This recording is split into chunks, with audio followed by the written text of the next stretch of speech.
Hello. How is everybody tonight? Am I coming through loud and clear?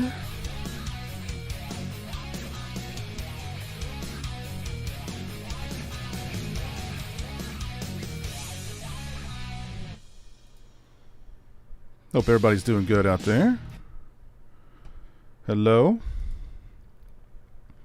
Let's see who I got with me tonight here so far. I got a lot to talk about tonight. So, a lot of fun stuff to talk about tonight on this Sunday night stream. So let me do some shout outs here. I have got Davo with me tonight. What's up, Davo? How are you, sir? Thank you for recently becoming a channel member. I appreciate that. We got Justin Moreno. We got Dr. CZ Death.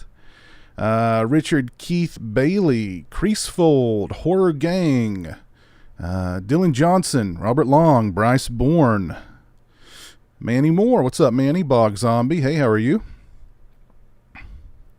Joe Bob. There's Debbie Loomis. Hey, Debbie. DJ Donley. What's up? Jeff Overing. Hello. Saturn Video. Hope y'all are doing good tonight. Hope y'all have had a good Sunday, a good weekend, just a good weekend overall. There's Alexis. What's up, Alexis? Mike, how's it going, Mike? Hope you're well.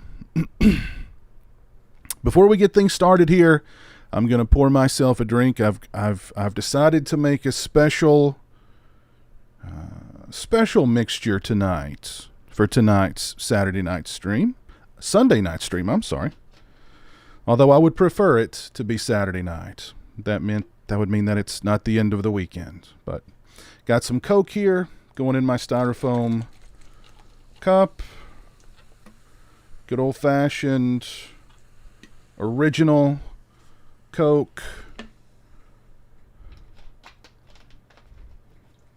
And I'm going to top that off with some cherry Dr. McGillicuddy.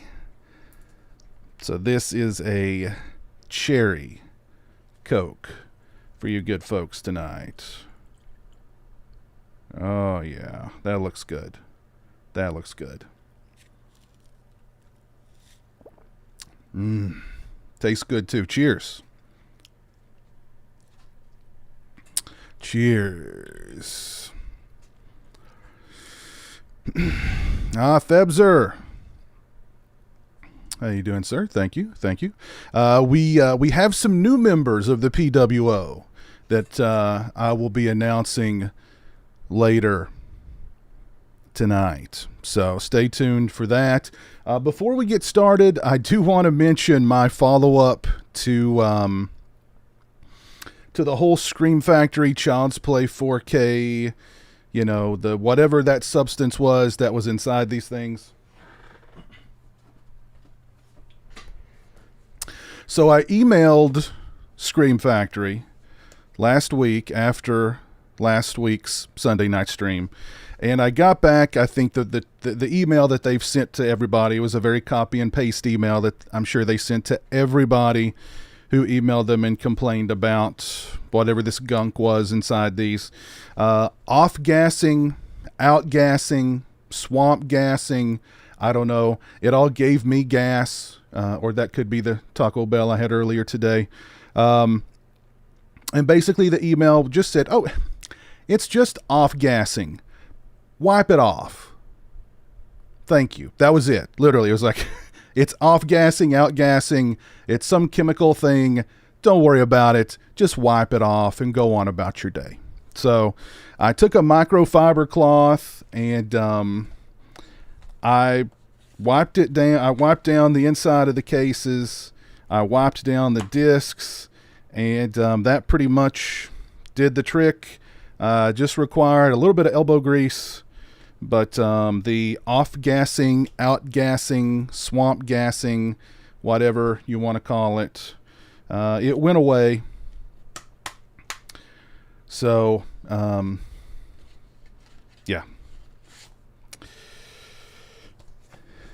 Off-gassing, outgassing. I've never heard of that before. And I also saw a lot of people saying that they've received Blu-rays and 4Ks lately with that crap inside of them.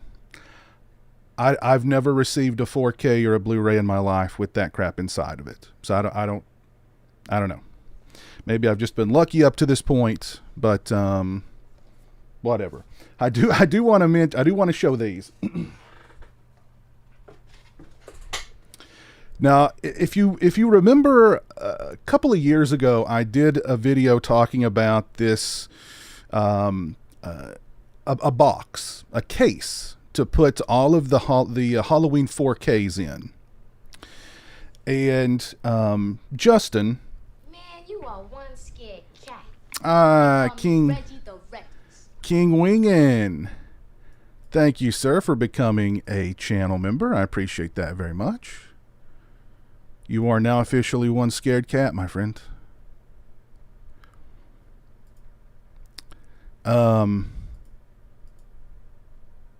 So yeah, my buddy Justin from Blockbuster Box Sets over on Etsy sent me this. This is a handmade box set, or box, to put your Child's Play 4Ks in. And got some nice artwork all around it, even on the top. And the 4Ks just slide right in like so. And there you go. So if you want an actual box to put your Child's Play 4Ks in, look up Blockbuster Box Sets on Etsy, and he makes boxes like these for just about everything. So yeah, and Justin's a nice guy, so yeah, look him up, Blockbuster Box Sets on Etsy. He also sent me this. So you know, the Halloween 6, 7, and 8 are getting their own 4Ks, and they're coming in their own box set, but you've got 1 through 5 that are without a box set. He sent me this. This is a box that you can fit all of the Halloween 4Ks in, if you so choose. And again, these are heavy duty boxes. They're not flimsy. They are really high quality, and there are all sorts of different images that you can have Justin put on the box. He even sent me this. This is all the different images that you can have put on the box. So yeah. You'll be able to put all of your Halloween 4Ks in one single box with one of these. And yeah, they're not going anywhere. They're not getting any damage. Yeah. So Blockbuster Box Sets on Etsy. Yes. Man, that is good. That is good. Well, let's talk about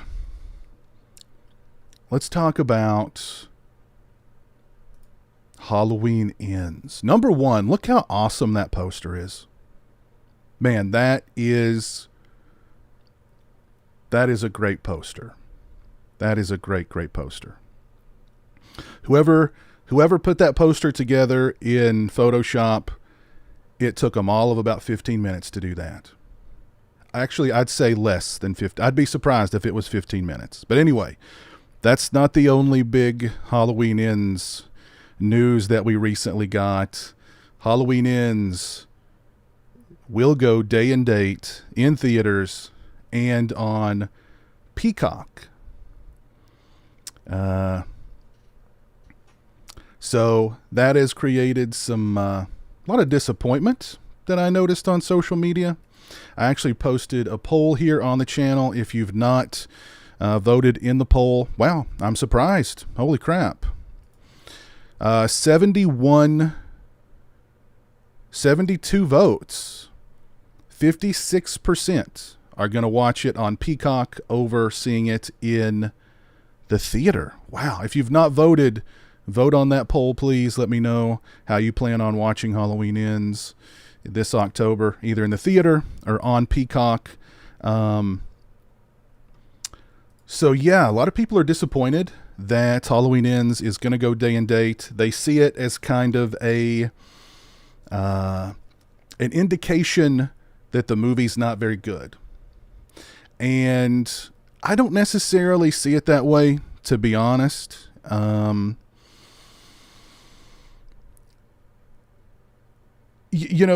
think it's really a sign of the times more than anything else. Now, granted, I've heard that the test screenings for Halloween Ends have not been the best. But hey, what's up, Envy Dalver?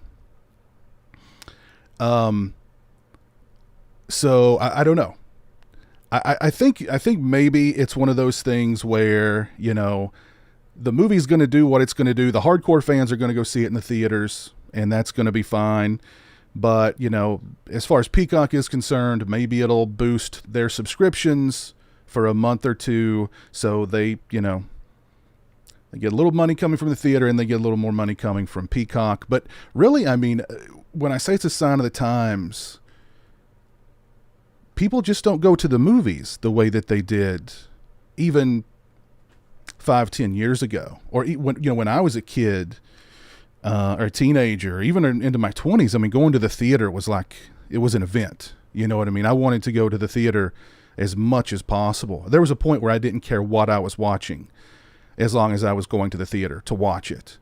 And I saw some pretty bad movies at the theater because of that. But I just like going to the theater. I don't think it's that way anymore with people.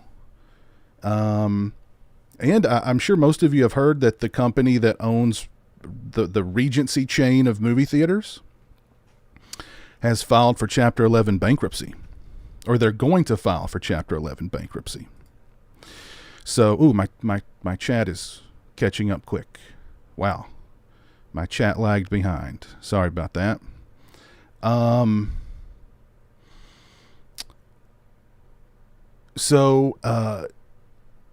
Theaters, I'm a physical media collector. I'm a big proponent of physical media, as I'm sure most of you here are. And, we've been fearing the end of physical media for so many years. We've had so many prophets tell us that, physical media won't survive beyond 2021. Oh, it won't survive beyond the first quarter of 2022. It won't survive beyond the summer of it's I don't think streaming is going to kill physical media anytime soon. I think we're going to see the death of movie theaters before we see the death of physical media.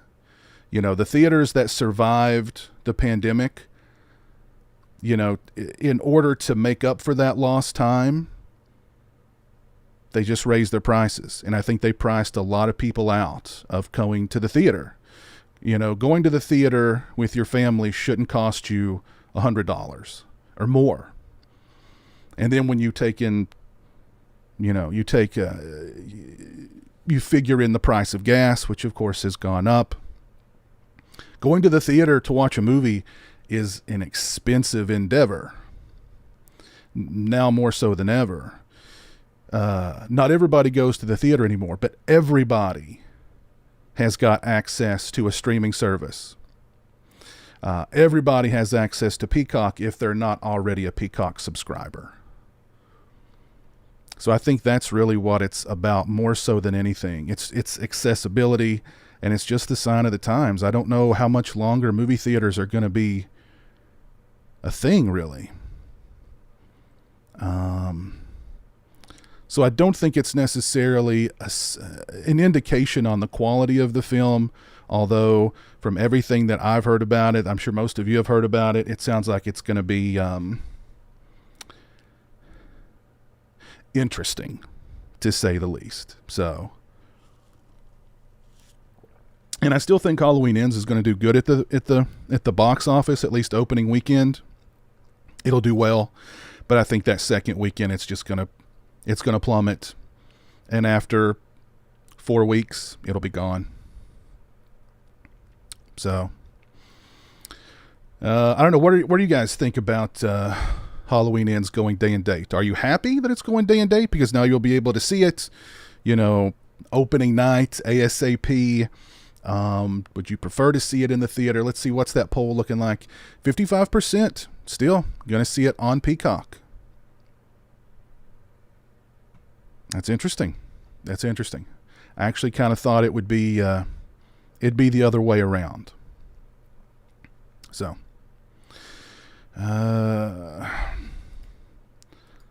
let's see, what's everybody saying? PlayStation 9, how are you doing?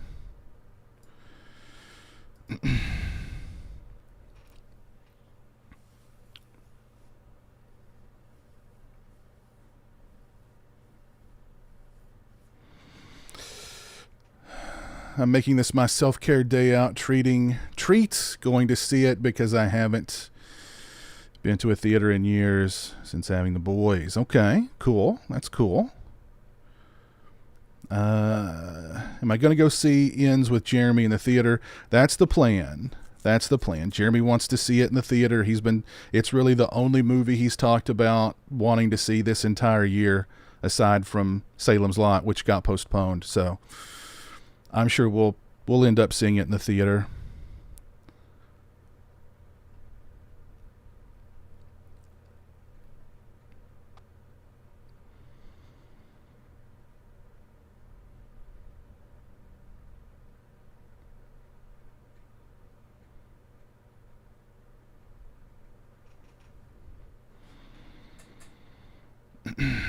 Perhaps studios will invest in smaller scale productions, independent films, scale back on big budget films. That's not a bad idea, Joe, to be honest. I mean, we're seeing theaters actually run more and more independent films. We're seeing them run a lot more like A24 stuff, and those movies are doing pretty well in theaters. So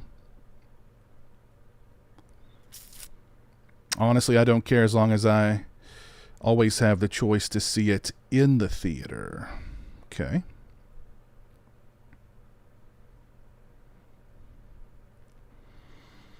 But I mean, if you have a theater in your area, you probably should support it, because I don't know. Again, I kind of think we're going to see the end of theaters before we see the end of physical media. Streaming's going to kill theaters. But I don't know. The real question, how will Date Night Mike watch it? Well, Date Night Mike will watch it, of course, surrounded by ladies, because that's just, that's just his thing. He's a real ladies man. He's a real lady killer. So, yeah. I'll never give up on the theater experience. I hear you, Olivia. I hear you. I just hope the theater experience doesn't give up on us. Because even though I don't go to the theater very much. I mean, it's really got to be a movie that I really want to see badly. Then I'll go to the theater. But I don't go to the theater very much. And if most things are going to start going day and date, I'll probably go to the theater less and less, honestly.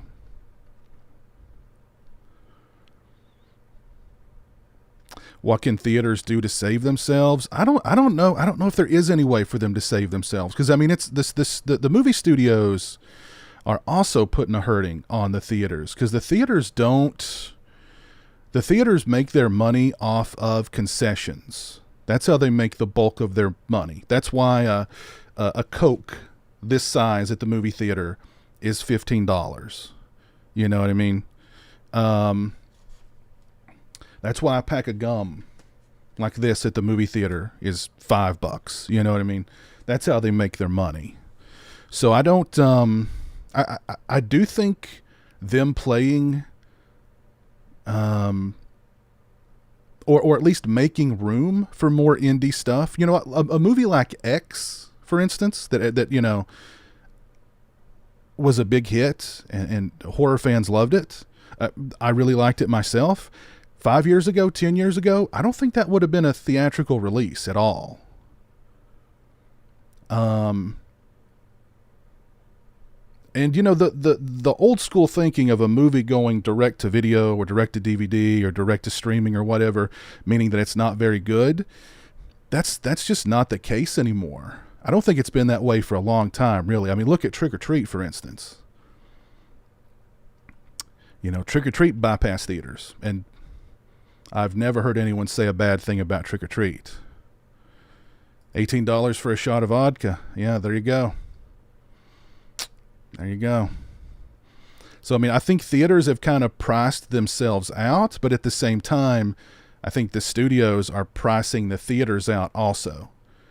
You know, it's probably, you know, because, I mean, all of these movie studios are part of a conglomerate, right? So Universal Universal has Peacock. So it's cheaper for them to release a movie on Peacock than it is to release it in theaters.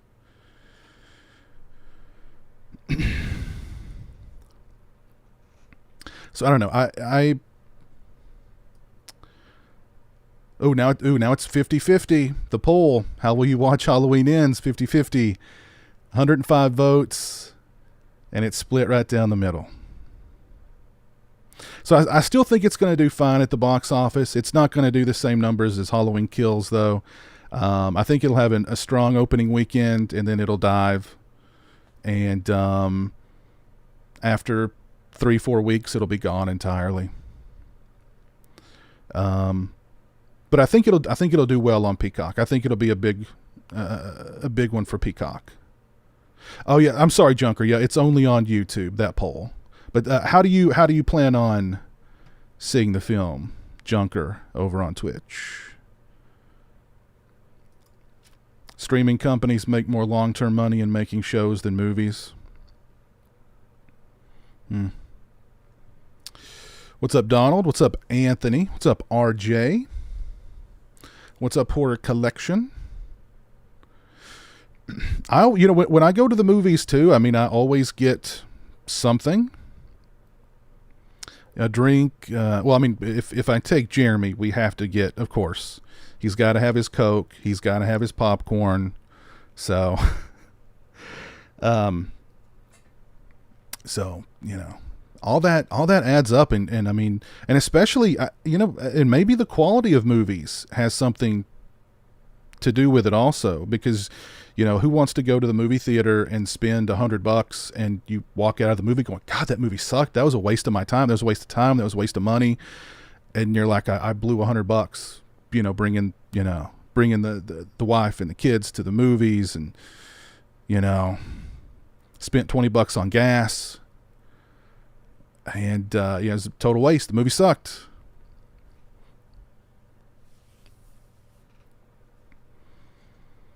So I don't know. I do fear for theaters. I do fear for theaters.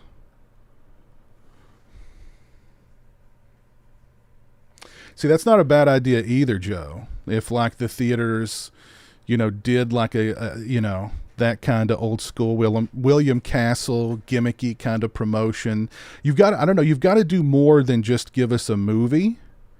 I think these days, and a lot of these theaters, you know, they've upgraded their seating. You've got those really awesome, you know, recliner seats. They're very comfortable.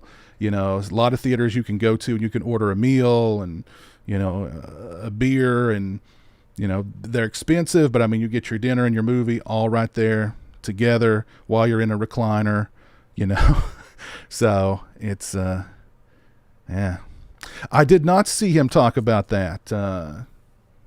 Chris, what did Matt Damon have to say about the movie industry on Hot Ones?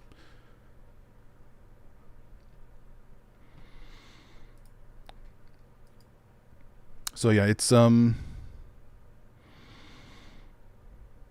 interesting. I don't know. We'll see what happens. That's right. Dave mentions that 13 years ago, Rob Zombie's Halloween 2 was released. As much as I hate Rob Zombie's Halloween, I like Rob Zombie's Halloween 2. I really do. It's misguided. It's, it is what it is. But that to me is Rob Zombie's Halloween. That's what I expected out of Rob Zombie's Halloween, and that's not what I got. But with Halloween 2, that's what I got. So, give me the white horse, give me Sherry Moon Zombie and the white dress, give me all that PTSD, emo stuff. Give me my, homeless Myers. I'm all over that, all over that.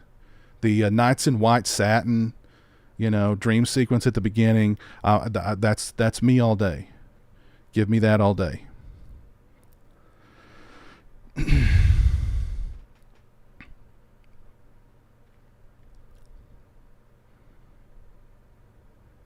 And somebody mentioned, I've seen a couple of people mention drive-in theaters in the chat, and the pandemic really brought back drive-in theaters. Really created a resurgence in drive-in theaters. And the thing about drive-in theaters is they're typically pretty cheap. So, and you've got that retro thing about them, and this nostalgic thing about them. So, who thought that drive-in theaters would ever come back the way that they did? Let's see, what was Matt Damon saying? He was talking about how studios took more chances on movies due to DVD sales being sort of second release so they can get more money in. That's why everything these days is just a rechurn of safe slop. Yeah. I agree with him. I agree. What are you calling BS on? Did I like Rob Zombie's Halloween 2? Really? I've always said that I like Rob Zombie's Halloween 2. Always said that. Let's talk about. We may come back to this Halloween Ends topic later on if you guys still want to talk about it. But let's talk about Sean Cunningham has leaked the fact that there's a new Friday the 13th coming next year. In his cameo bio, of all places, his cameo bio has spilled the beans on the next Friday the 13th, which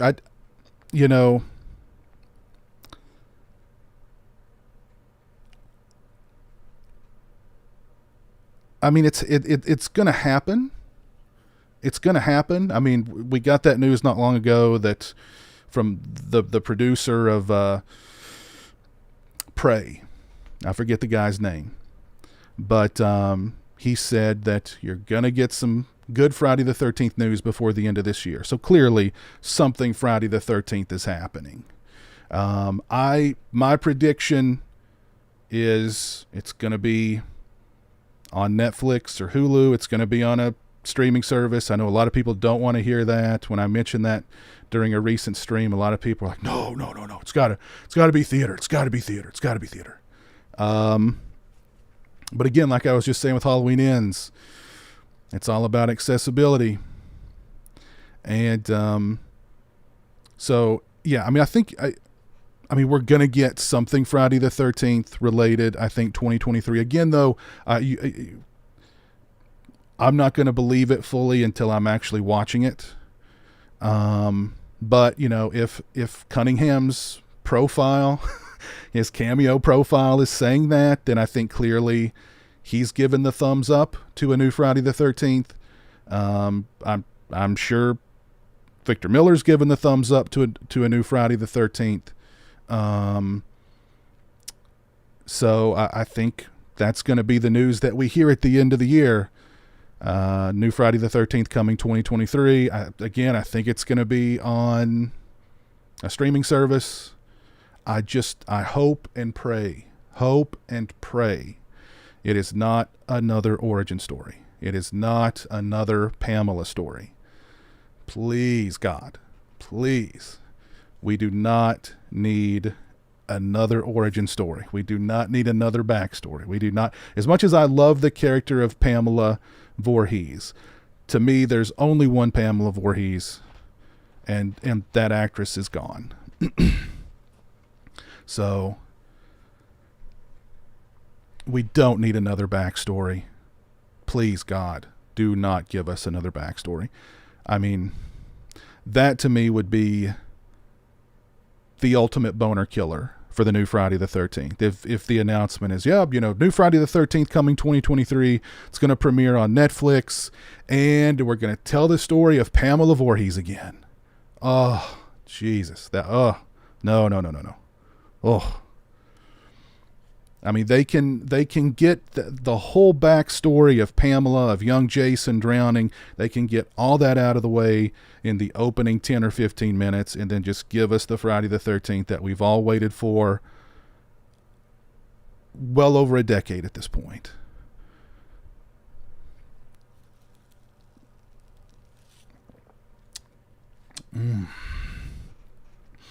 I'm just, That's what's scary. And I mean, they could make it. It could be good, but does anybody really want to see? Does anybody really need to see a remake of the original film, a straight remake of the original film, or just a Pamela story? I don't think so. We want Jason. Throw the backstory out there in the first 10, 15 minutes. Get that out of the way and just give us Jason. So, and if that is the case, I think a lot of if they do announce it, it's going to be an origin story or a Pamela story. I think there'll be a lot of disappointment. I think there'll be a lot of people who are excited. I think I was gonna bring this up during the Halloween Ends talk about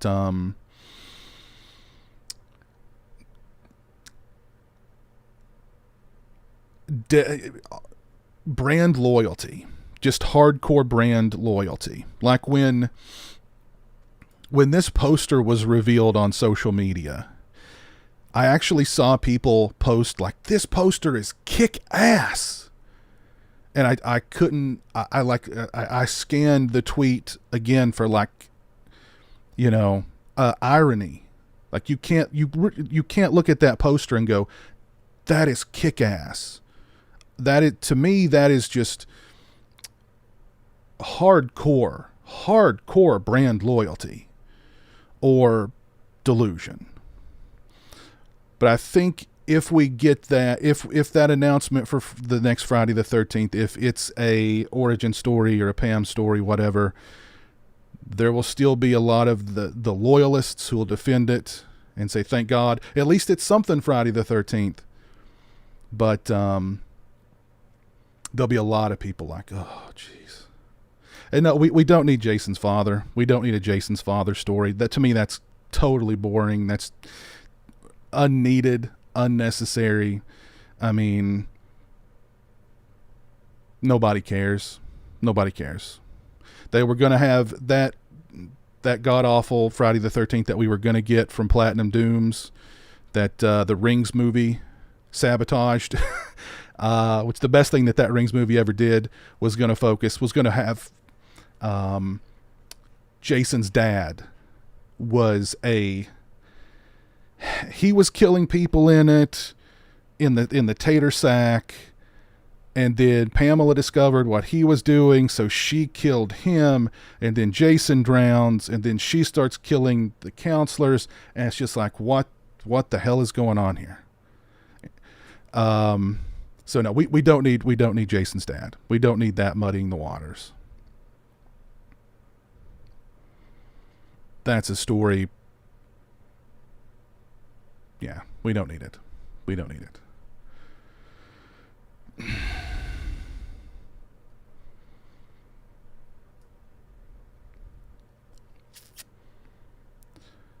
So I don't know, but I mean, would it really how many people here, show of hands, would be gravely disappointed if, what would disappoint you more, if the next Friday the 13th film is is an origin story, or if it premieres on Netflix.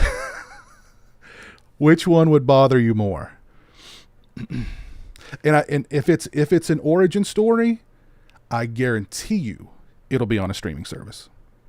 They're not going to put an origin story in theaters. I guarantee you that. That's 100%. They've got to know. They've got to be smart enough to know. You know, I don't know. That's my guarantee. If it is an origin story, 100% Netflix or Hulu or one of these streaming services. No doubt about it. No doubt about it.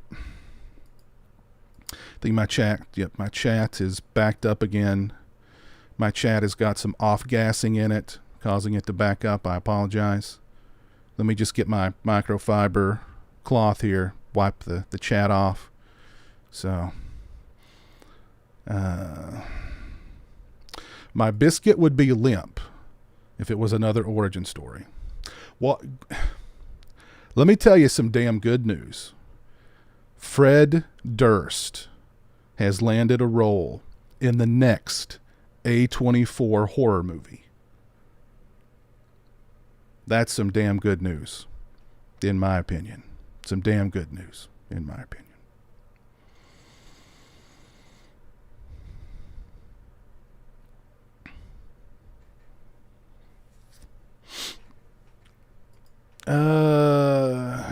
What are your thoughts on Netflix apparently not releasing any of their content on physical media? Just watched the Fear Street films and looked on Amazon for the Blu-rays and nothing. They released some of their stuff on physical media. I mean, I know they released the Stranger Things seasons on physical media. They released the House of Cards on physical media. So I mean, they released some things on physical media. But I guess it would make more sense for them from a business point of view to not release everything on physical media. So if you want to watch it again, you've got to go back to their platform and watch it again. Because that looks good for their stockholders. They can show their stockholders, well, we had, 80 million hours of people watching last week or something. I don't know.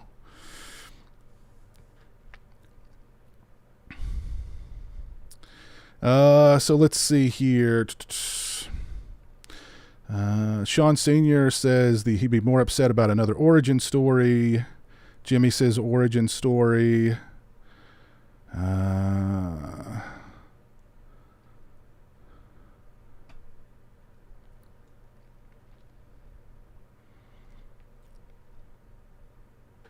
Dave said, Dave, you'd be more upset that it'd be on Netflix than if it's an origin story. I guarantee you if it's an origin story, it's going to be on Netflix or Hulu or one of these streaming services.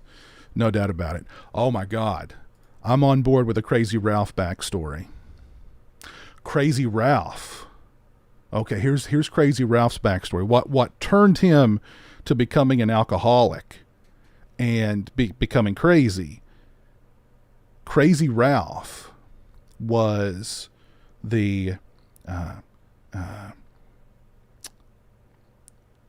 Crazy Ralph was the manager of the camp, okay? And he was responsible for Jason drowning, and that's what turned him to a life of alcoholism and craziness. There's your Crazy Ralph backstory.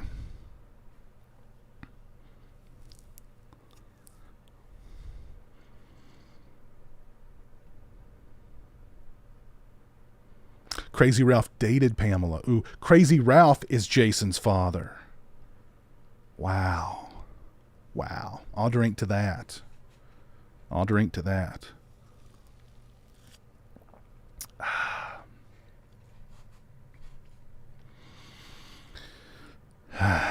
Let's before we move on here,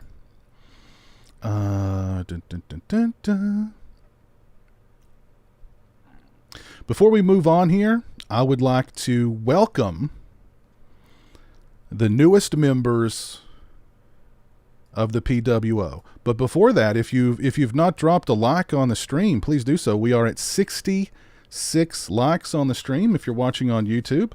162 viewers on YouTube. Thank you guys for tuning in. Thank you for the likes. Appreciate that.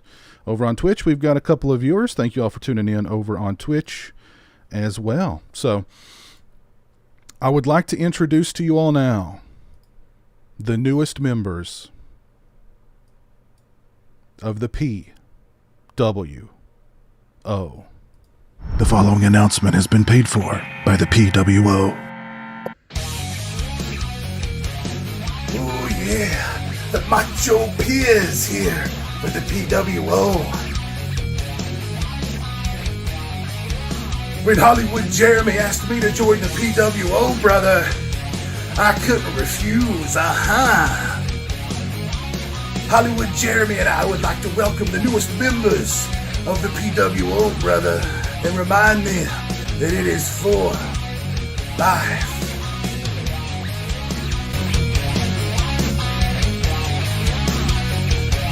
Yo, dude, if you're not in the PWO, well, that doesn't work for me, brother. Because once you go PWO, you're PWO for life.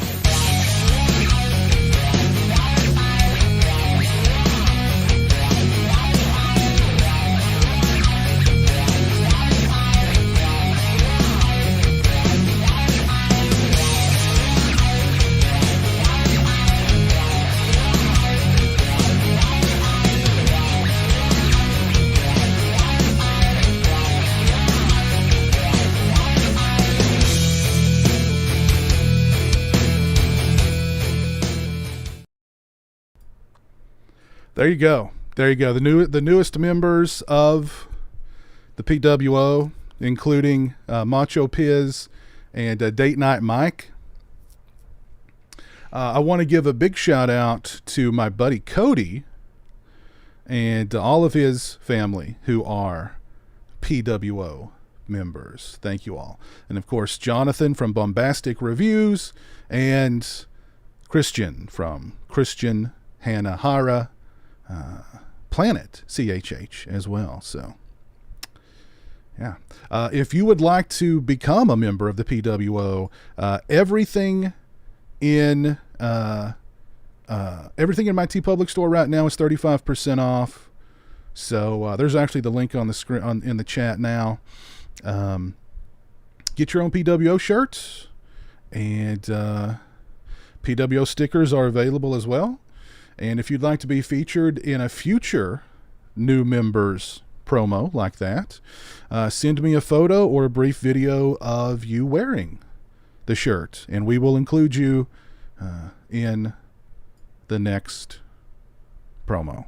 So there you go. So welcome. Hollywood Jeremy welcomes every new member of the PWO with a very hearty brother. So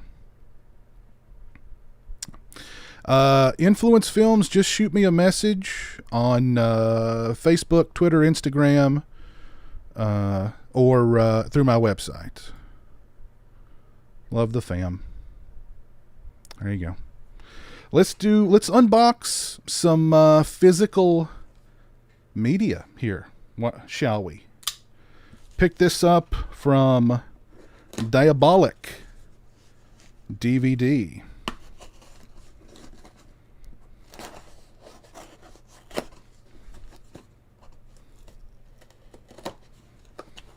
All right, here we go.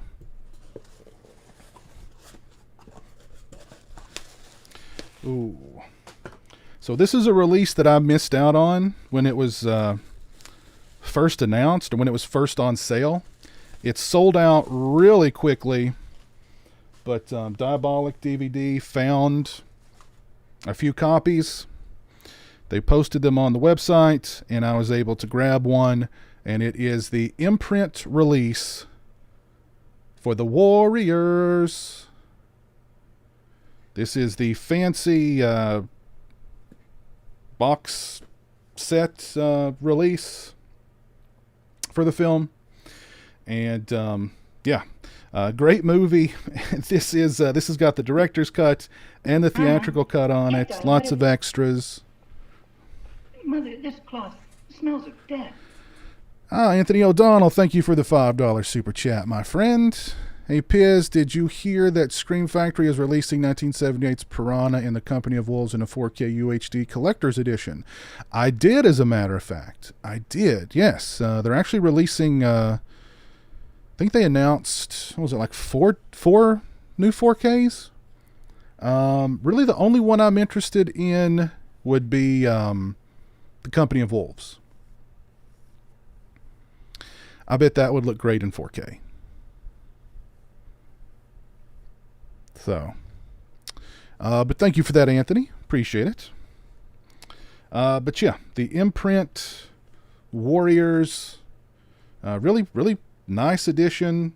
Like I said, it's got the director's cut on it and the theatrical cut. Lots of extras. So, yeah. Limited edition 2-disc set of the director's and theatrical cut, plus a host of new and exclusive special features. And this is imprint. This is from Viavision, part of their imprint label, number 123. So yeah, glad to be able to, glad I snagged this and was able to add it to the collection. I think there were only 10 available, so I was lucky to grab one. Warriors, come out and play. Going back to Grindhouse Video this week, 2 weeks in a row. Oh, cool. Jeremy brought up Grindhouse Video the other day, and I was like, yeah, did you have fun when we were there? Yes. I said, when do you want to go back? He goes, September. Knowing that September's like, a week away. So he wants to go back again very soon. So... Which, of course, he does. Why wouldn't you want to go back to Grindhouse Video? There's so much cool stuff there. Creasefold, your dad was an extra on The Warriors. He did a ton of blow with the Turnbull ACs during downtime. Wow. Sounds like a fun time on the set of The Warriors. Very cool. There's Jason Lima in the chat. What's up, Jason? How you doing, man? Got one other thing.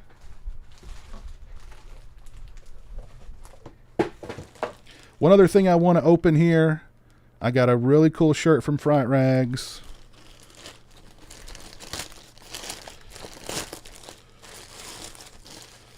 Oh, one of my favorite movies. God knows I didn't need any more shirts. My closet is literally just stuffed with shirts already, but I couldn't say no to this one. One of my favorite movies of all time, and it's a long sleeve tee too, so I need some more long sleeve tees. Oh my God. Oh, look at that. Oh, pieces. It's got pieces on the sleeves. You don't have to go to Texas for a chainsaw massacre. Oh man, I couldn't say no. Look how cool that is. Oh my God.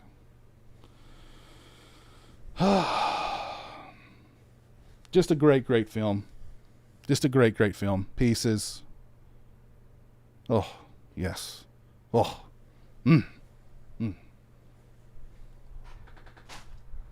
Couldn't say no to some pieces.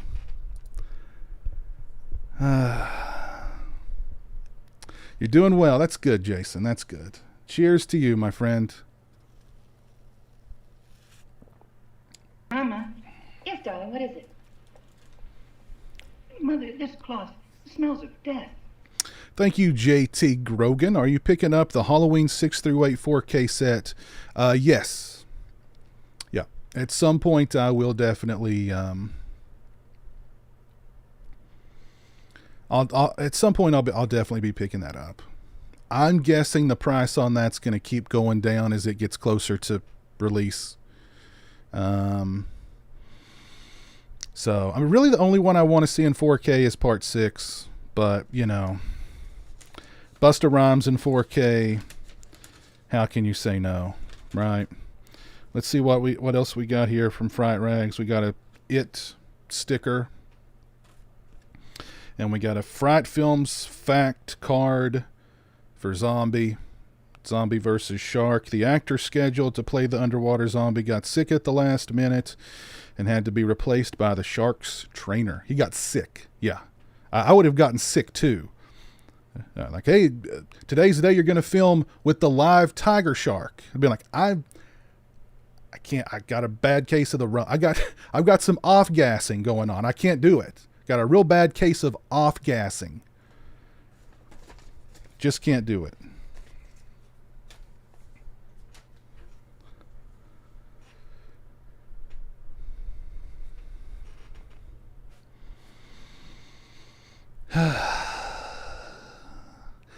No, this is a, I believe this is an all-region release. Let me double check here.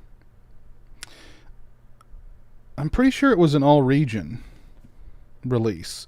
Viavision is an Australian company. I think it was all-region, but I'll have to double check. It doesn't even say back here on the back. So I'm guessing it's all-region. Even if it's not, I've got a region free player. But I mean, just look at that artwork. What happened to artwork like that? Why can't we get artwork like this anymore? Instead, we get artwork like that. That's not art. That's some Photoshop slop. Ugh. That is art. The Pieces poster is art. What happened to art? Oh, thank you, Alexis. Very kind of you. Any more Spirit Halloween vids? Oh yeah, we're gonna do. Jeremy was talking about wanting to go back to Spirit Halloween again soon. My local Spirit Halloween, they're really nice people who work there. I can't tell if they're just kind of slow about putting new stuff out, or if as soon as they put new stuff out, people grab it. I don't know. But like, I went there alone just, I don't know, a few days ago, and basically they had the exact same stuff out that they had out the first time I was there with Jeremy, like, you know, whenever that was. So I don't know, maybe they're not getting new stuff. Maybe they're just so busy they can't find the time to put it out, or when they put it out, people just grab it quickly. I don't know. I know I have a number of ladies in the chat tonight, and I'm glad that you ladies are here, because I have a question pertaining to Terrifier 2. Just pertaining to Terrifier in general. The Terrifier 2 trailer finally dropped. I know a lot of people are excited about Terrifier 2. Something I've noticed about the Terrifier fan base, and that's that the Terrifier fan base, there's a lot of ladies that love Terrifier, and I can't quite figure out why. Maybe, I don't know. Is it a clown thing?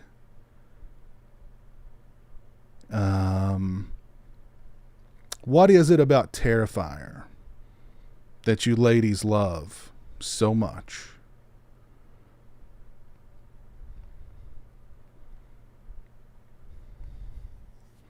I've actually not watched the trailer for Terrifier 2 either. So I've not watched it yet. Mid-level media, how you doing, sir? My spirits up here haven't opened yet. Oh, really? Wow. My Spirit Halloween's been open for a while now. Okay, so Alexis is not a fan of Terrifier. Okay. But I know a lot of ladies who do love Terrifier. And Terrifier has a really big fan base just in general. I mentioned this, I've mentioned this before, but when I was at New Jersey Horror Con last year, the Terrifier folks were there, and they were just bombarded. Every time I was on the floor, the celebrity area, there was just a line. They were constantly bombarded. So, and it was mostly, a lot of a lot of ladies. So I don't know. Art the Clown's sexy, I guess. I don't know. You know, the bad teeth. I don't know. I don't know what it is.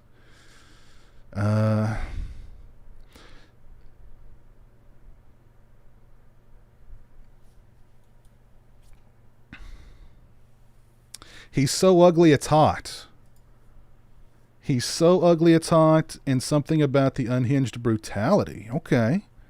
All right. All right. All right. All right. All right.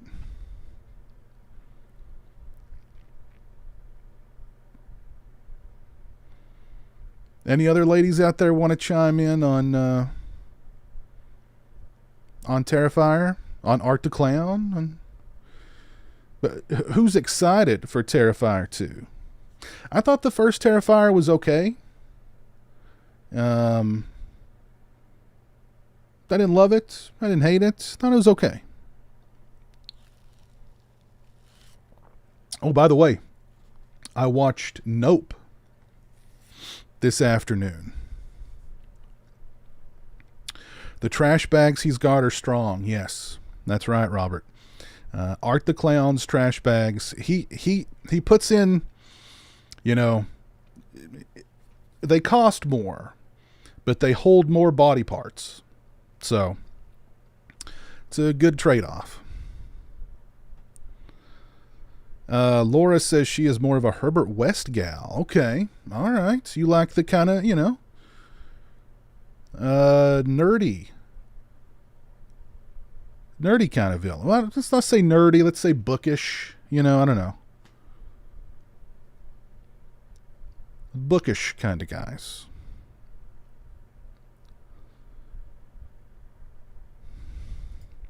Art is a top 5 clown.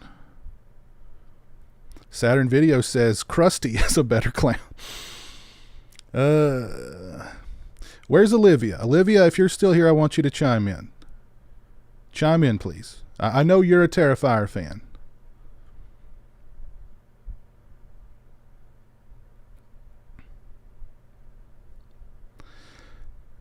Terrifier 2 is supposed to be 2.5 hours long? Really? Wow. That's a lot. Wow. That's an epic Terrifier film. Lord. Kevin says he wasn't impressed with Terrifier. Yeah, again, I thought it was okay.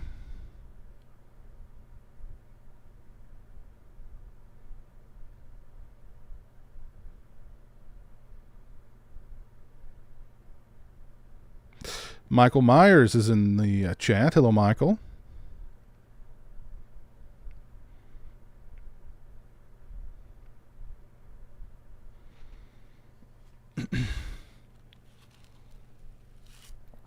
But as far as Nope is concerned, I liked it.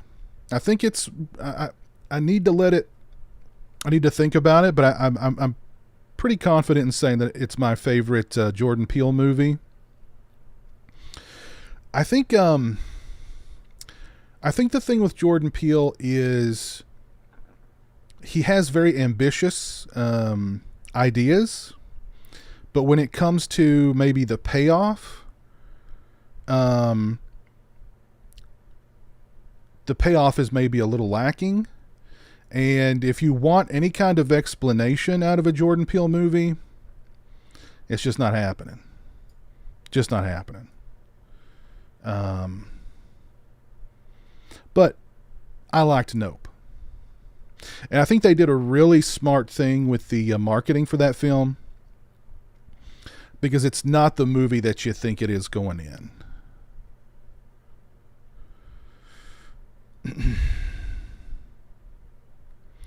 Terrifier is an example of why so many people grow up scared of clowns.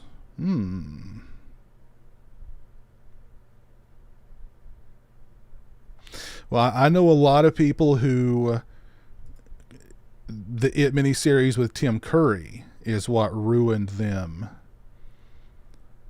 when it comes to clowns.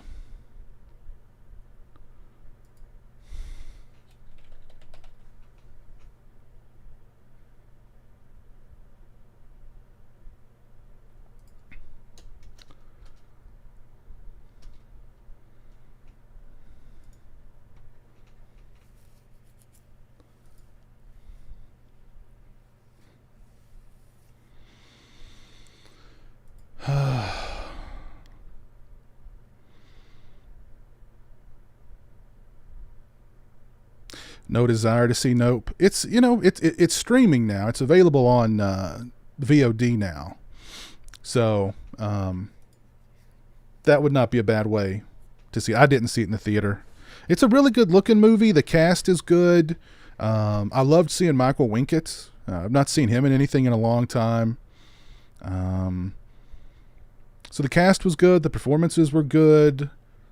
The mystery of what's going on was pretty good. So I liked it. I think I gave it 3.5 stars on Letterboxd.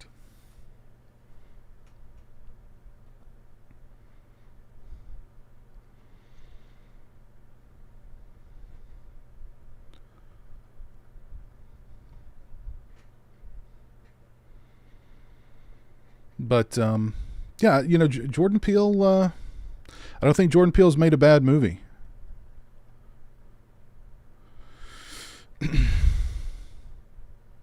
Oh, that's right. Yeah. Where'd that comment go? Alexis mentions that the original cut of Nope was supposed to be 4 hours long. Like, wow.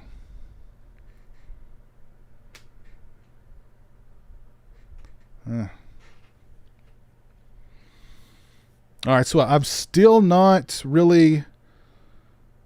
I still have yet to understand why ladies love Art the Clown so much in Terrifier. Because maybe he's just so ugly and brutal. Maybe it's a clown thing. I don't know. I was hoping Olivia could explain it, but I think she's split.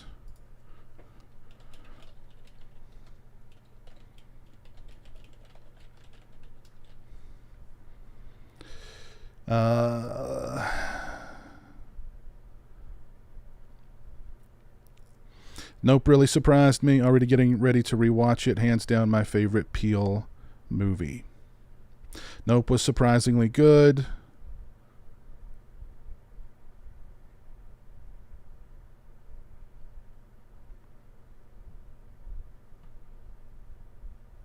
It's a sexual thing, Piz. People are weird nowadays.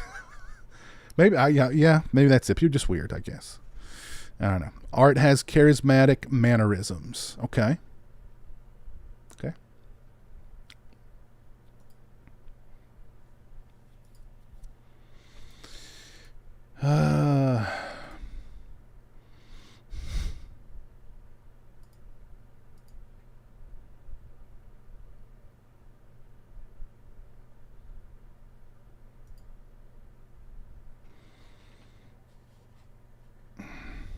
Oh, Laura, you think it's just part of being in the in crowd on social media that's overhyped? Okay.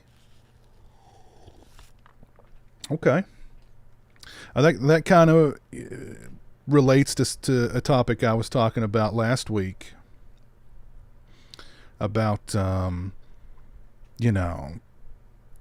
the influence of social media when it comes to creating hype for a movie and overhyping a movie, and people allowing that hype to color, their opinion of the movie whether they think it's really good or not, you know. So I don't know. My nuthead ex loved it too. That's funny. Are there any good trick or treat masks getting released this year? Not that I've heard. Not that I've heard. I'm really surprised we're not getting a Halloween Ends Myers mask, but I'm guessing there's not. I'm guessing there's not much difference between that mask and the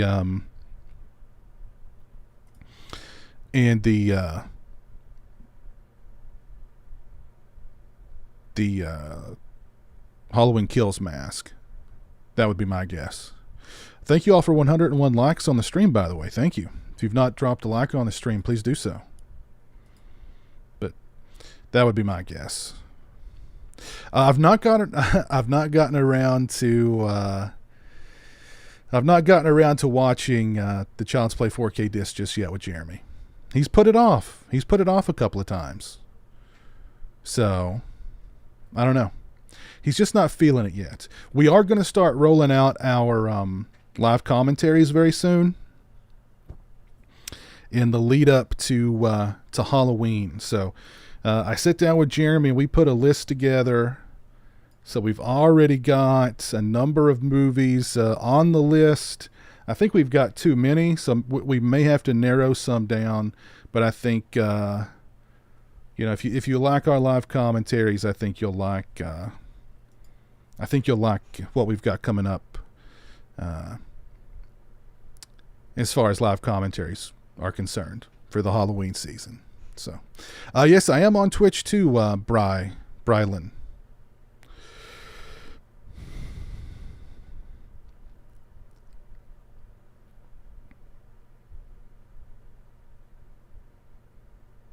The greasy discs freak Jeremy.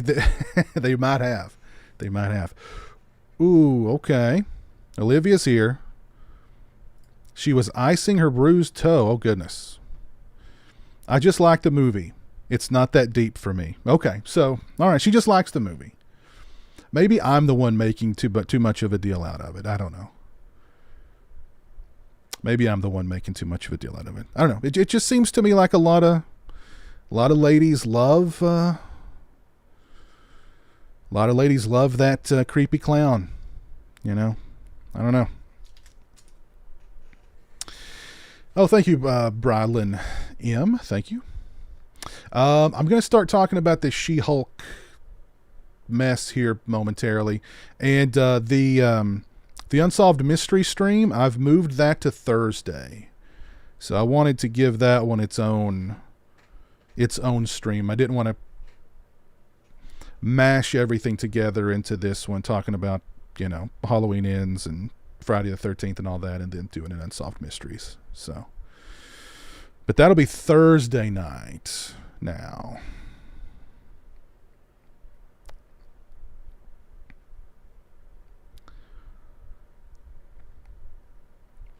Buddy, do you think we will ever get a proper Fright Night 2 Blu-ray release? Sorry, so random, I know.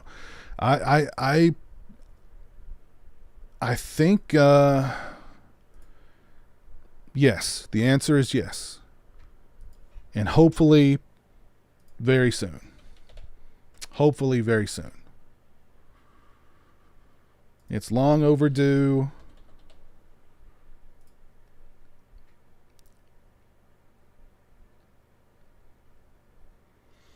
So, it's long overdue.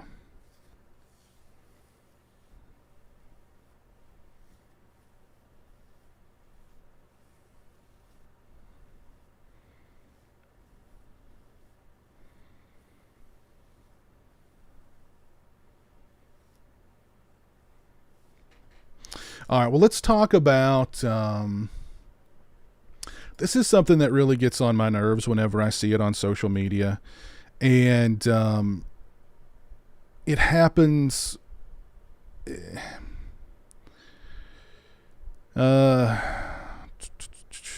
excited for Thursday already? Cool, man, cool. I just want Slumber Party Massacre 2 and 3 and not have to pay an arm and a leg. I love, for some reason, Slumber Party Massacre 3 is my favorite Slumber Party Massacre. So. Oh, and by the way, Olivia, I hope your toe gets to feeling better. Hey, Deborah. It's going good. We're having fun, hanging out, drinking some Coke with Dr. McGillicuddy cherry in it.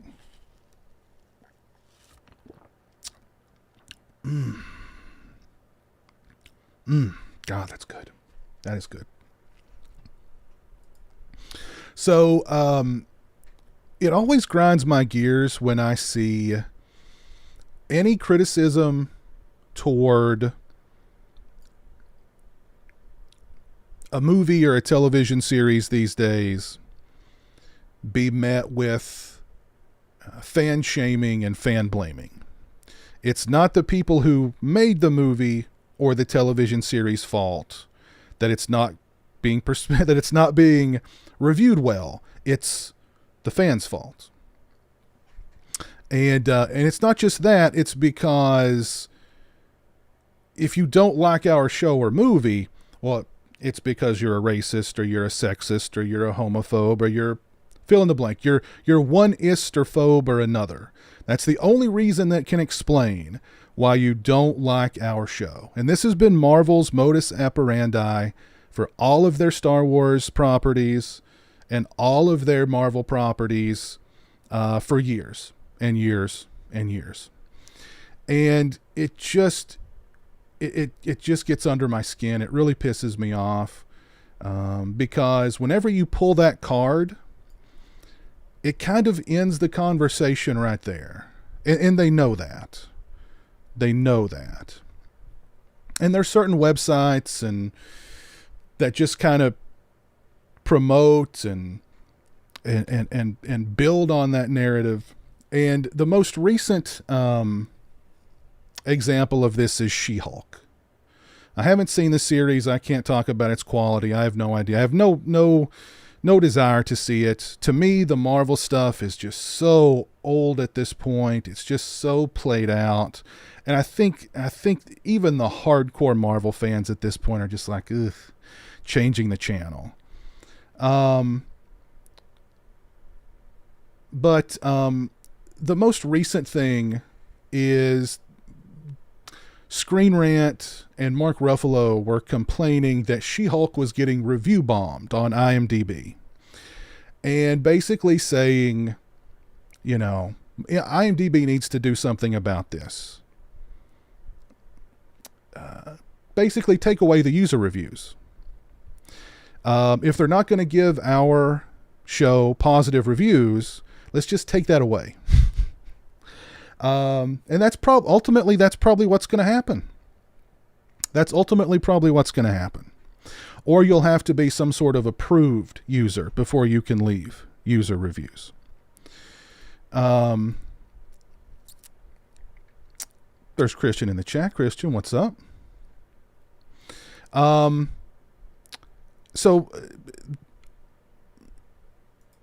So Mark Ruffalo posted about this on Twitter, talking about how it needs to change, and She-Hulk's been review bombed and blah blah blah. And are there probably some people out there who leave a review for something like She-Hulk and they've not even seen it and they talk about how woke it is or blah blah blah? Yeah, sure.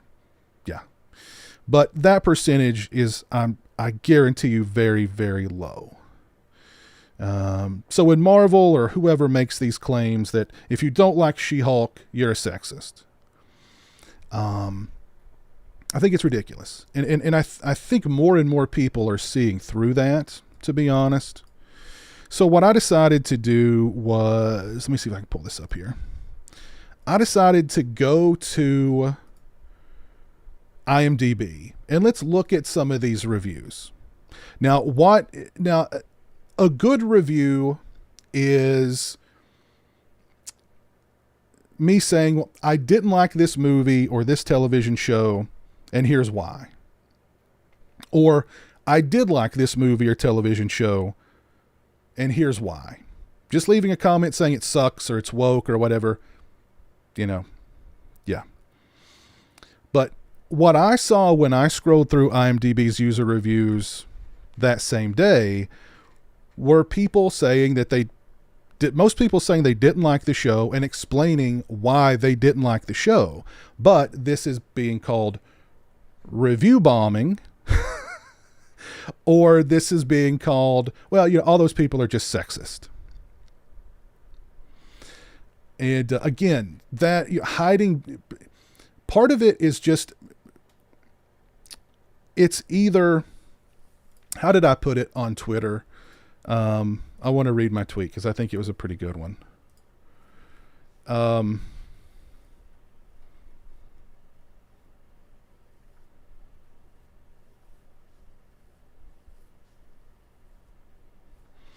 Let me see if I can find it. Sorry for the dead air. All right, here. I said, I can't figure out whether it's a case of remarkable arrogance or ignorance, but accusing your fan base of being racist or sexist simply because they don't bathe everything you touch in praise is getting old. Kinda like the MCU. Move on. And I'm glad that more and more people are kind of seeing that too. But anyway, let's do an experiment here. Let's scroll through some of these IMDb user reviews and let's see how many of them are review bombing or how many of them are, just from people being jerks. So let's just scroll through them here. Here's somebody, 1 out of 10, Marvel's making mistakes in character development. And then this user goes on to give examples. They discuss why they think they're making character development issues. And,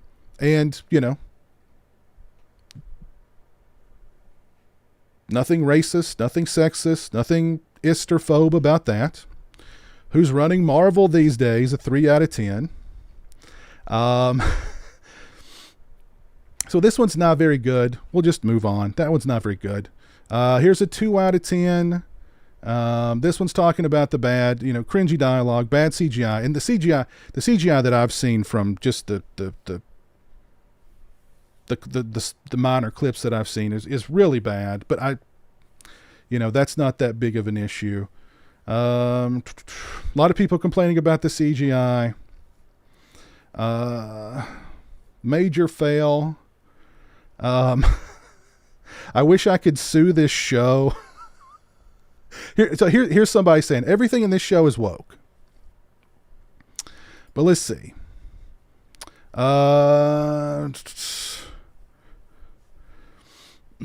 But they're at least giving examples of why they think it's woke. So whether it's woke or not, I don't know.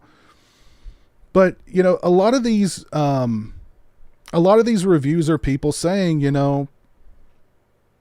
it's just not well written. It's not in line with the comic book. And even I think the head writer of the show or the creator of the show even said, well, I've never read any of the comics. How do you become a head writer or the showrunner of She-Hulk when you've never read any of the She-Hulk comics? You have no idea who She-Hulk even really is. Here's a review from a woman who says, as a woman, I find this insulting. We're acting like every woman experiences some 1950s chauvinistic crap every single day.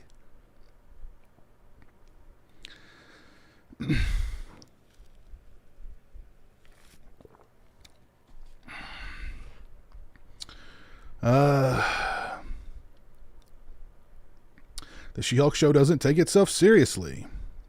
How low can Marvel go? Here's one talking about the bad writing. The bad writing and the cringy jokes. Marvel and Disney has gotten lazy. So I don't see, other than the one that just flat out said, I think it's woke. Like most of these are talking about just, it's not good. It's poorly written, and they're giving examples. These are user reviews. This isn't review bombing. It isn't, It isn't just people being cringy and toxic. It's people saying this show is cringy and here's why. So it just really, like I said, the fan blaming and shaming has just got to stop. I think people are over it. All right, Anthony, take care, man. Have a good night.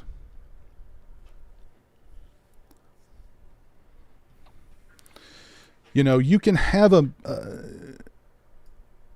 message, you know, in your show or in your movie, as long as it's part of a good show, as long as it's part of a good movie that's well written, that has strong characters, that has a compelling plot, you know.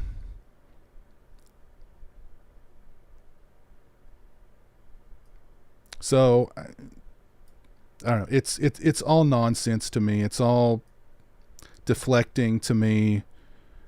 It's been Disney's way for so long. It's just got to stop. It's just got to stop.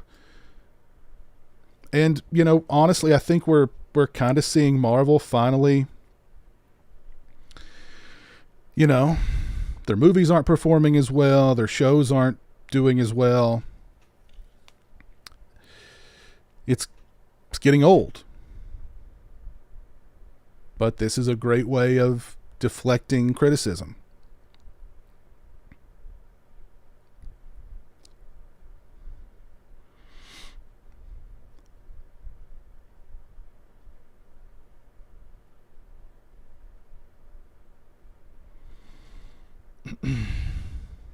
No, I think She-Hulk's on Disney Plus, right?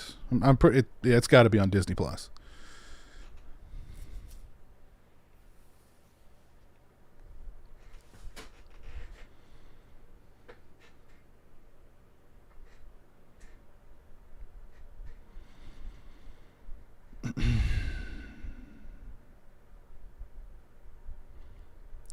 So, is anybody out there?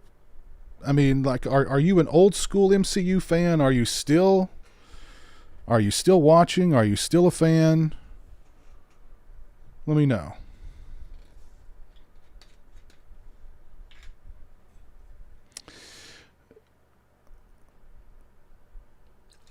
I gotta have more drink talking about this mess.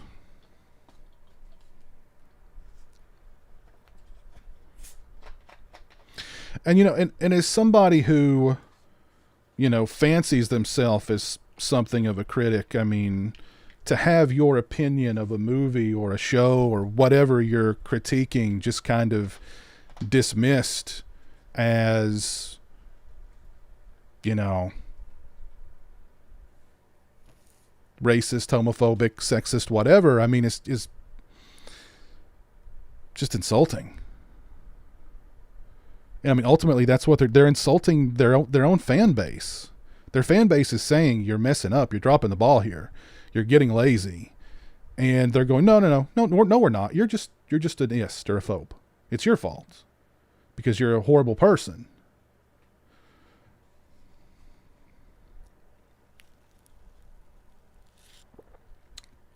Phase 4 sucks. Love the first 3. I know quite a few people who, you know, I think it ended with them with the last Avengers movie. And then it was kind of downhill from there. No Way Home was everything right about MCU, done perfectly. She-Hulk is a lot of the stuff done wrong. Am I going to see the new Hellraiser movie on Hulu? Yes, I'm looking forward to seeing it, as a matter of fact. Looking forward to it.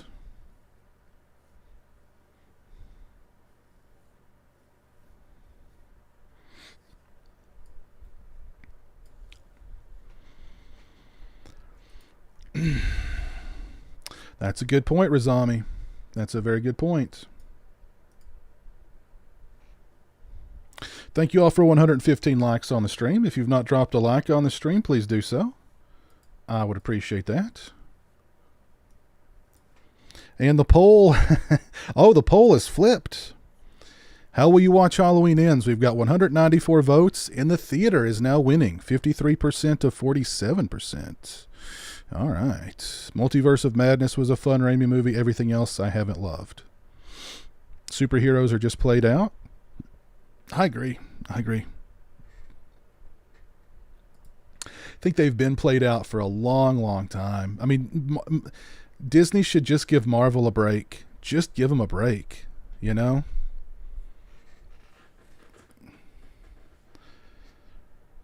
Mama. Yes, darling, what is it? Mother, this cloth smells of death. Hey, Debbie, thank you for the $1.99 super chats. I don't think the new Friday will have as much TNA. Probably not. Probably not.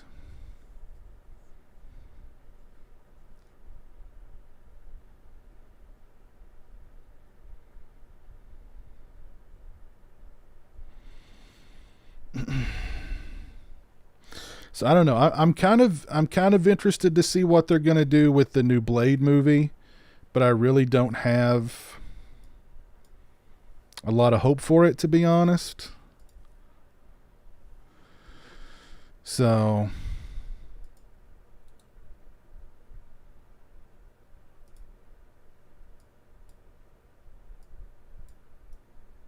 don't have a whole lot of hope for it. But thank you, Debbie. Appreciate that. Does Jeremy like Seed of Chucky? I don't think Jeremy's actually ever seen Seed of Chucky. I'm actually going to be doing a review of Seed of Chucky very soon. A review request, and I'll let you guys take a big guess as to who that one is being requested by. So, I am really looking forward to revisiting Seed of Chucky.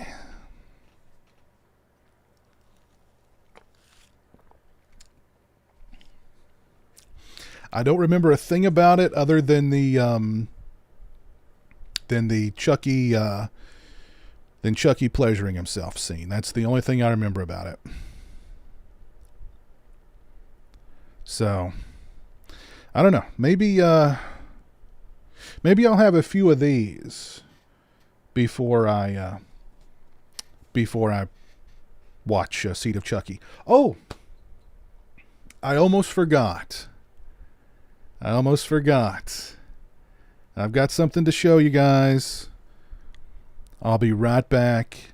Give me 1 minute. I forgot to get it before the stream started.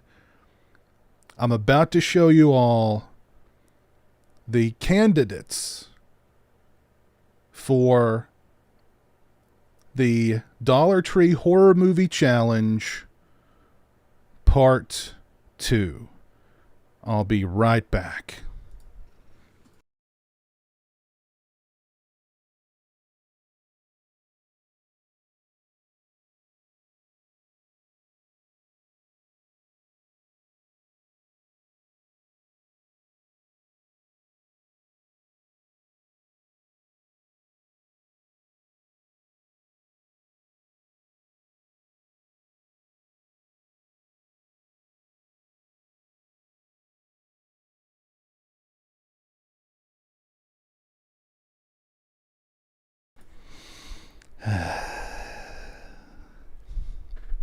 All right. First off, though, I want to re-welcome the newest members of the PWO. If you missed that segment earlier in the stream, Hollywood Jeremy and I would like to welcome the newest members of the PWO family. The following announcement has been paid for by the PWO. Oh yeah, the Macho Peers here for the PWO. When Hollywood Jeremy asked me to join the PWO, brother, I couldn't refuse, Hollywood Jeremy and I would like to welcome the newest members of the PWO, brother, and remind them that it is for life.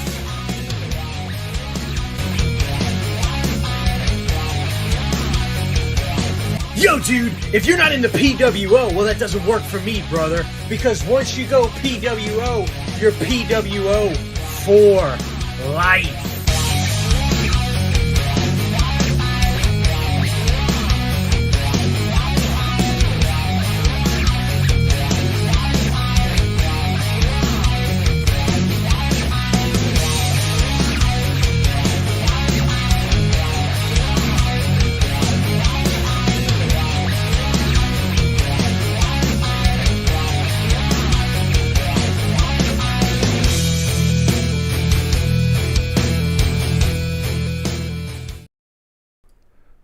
All right. Again, thank you, all new PWO members. Very, very cool. Very cool. If you'd like to be a member of the PWO, purchase a shirt in the link in the description. The shirts are 35% off right now. Send me a photo or a brief video of you wearing the shirt, and we will include you in the next PWO promo. So, thank you very much.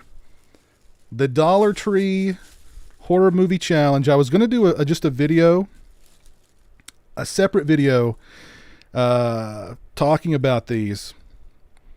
So what's interesting about Dollar Tree, when I went to the Dollar Tree a couple of years ago for the first Dollar Tree Horror Movie Challenge, they had an incredible selection of bad horror movies. I actually went to 3 different Dollar Trees looking for bad horror movies. And the first Dollar Tree that I went to was actually a really nice big Dollar Tree. And I was looking down the aisles for the movie section, and I couldn't find it. And I actually stopped an employee, and I was like, where's your DVDs and Blu-rays? And she was like, honey, they're right over there. And I went, well, where? And she goes, oh, you walked right past them. And I looked, and there was a little section like right near the door. Like I literally had walked past them when I came in the store. And it was so insignificant that I didn't even pay attention. But there was a tiny little display of DVDs and Blu-rays. The only horror DVD they had was Vampire's Kiss. And Vampire's Kiss really isn't even a horror movie. That's a comedy, for God's sake. I mean, hold on. Let me do my Nicolas Cage impression from Vampire's Kiss. Hold on. I'm a vampire. I'm a vampire. I'm a vampire. I'm a vampire. I'm a vampire. Sorry, that was cringy. So I went to another Dollar Tree, and it was exactly the same. And I was thinking like, gosh, I guess there's just not going to be a Dollar Tree horror movie challenge. Then I went to my local Dollar Tree, and bada bing. So, I have got 6 titles here, 4 DVDs, 2 Blu-rays. Oh, Alexis, thank you. Yes, darling, what is it? Mother, this cloth smells of death. Thank you, Debbie, for the $1.99 super chat. Non-offensive H18 is the new standard horror movie. I think you're right. I think you're right. Yep. Can't argue with that. Yeah. Dollar General, I think you're right. I think Dollar General is better now when it comes to horror movies. So I may have to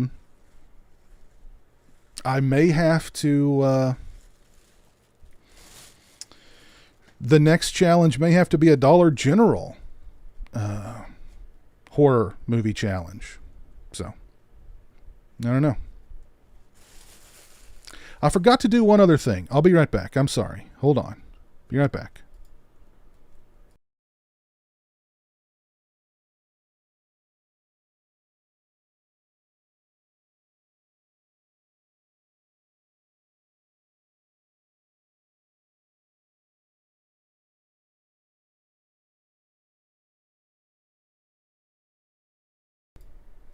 Sorry about that. I bought a fancy neon sign that says on air, and I forgot to turn it on before I went on air. What a noob move. Anyway. All right. So I've got 6 titles here, 4 DVDs and 2 Blu-rays. They all sound like absolutely incredible movies. I spent a total of $7.95 on these 6 movies. So here we go. First up, we have got... Actually, this is a Darren Lynn Bousman film. Saint Agatha. It's a nunsploitation film. The first nunsploitation film that could be part of the Dollar Tree Horror Movie Challenge. I've never heard of this movie. Never heard of it. But it's, again, Darren Lynn... Is it Bousman or Bousman? Darren Lynn Bousman? Bousman? I don't know.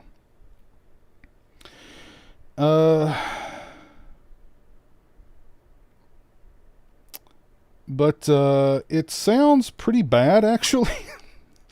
I can't read the entire plot synopsis because there's a freaking sticker here on it. I don't know, something about a pregnant woman on the run from an abusive father. She seeks refuge in a convent hidden in deafening isolation. A perfect place to have a child reveals a sick and twisted truth, pushing Agatha to escape this evil and save her baby before she's caged behind these walls forever. Saint Agatha. So, Saint Agatha. Next we have Pentagram, based on a true story. That means you know it's good. That means you know it's good. On the run from a string of petty robberies en route to somewhere. Damn, they put why do they put these stickers over the freaking plot synopsis? Maybe because they don't want you reading the plot synopses sound so bad. They put stickers over the plot synopsis so you can't even read them.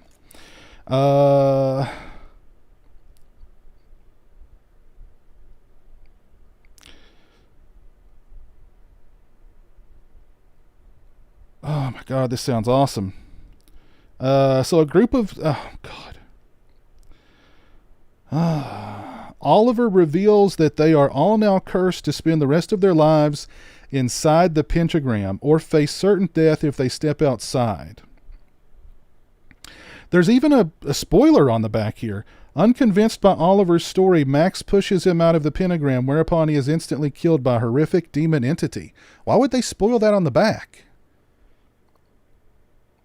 Like, oh, one of the characters in the film, here's how they die. They get pushed out of the pentagram. So the whole movie is just a group of people inside a pentagram, and if you step outside the pentagram, you die. That sounds just absolutely action-packed. All right, here's a Blu-ray. It's called Ever Fall.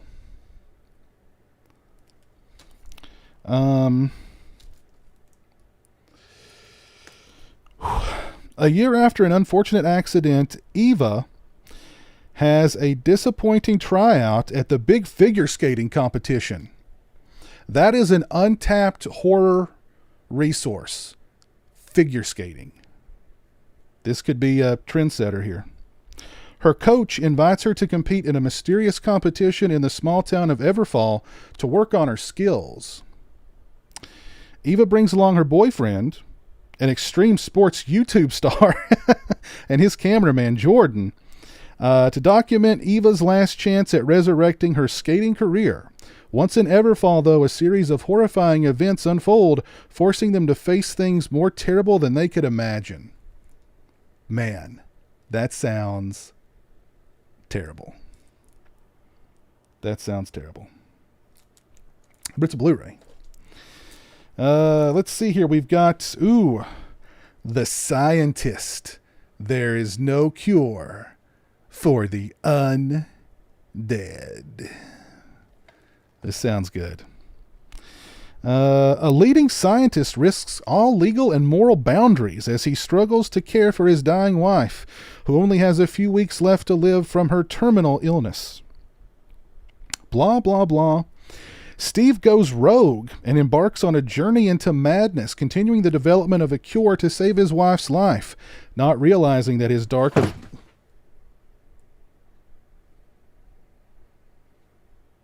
The hell was that?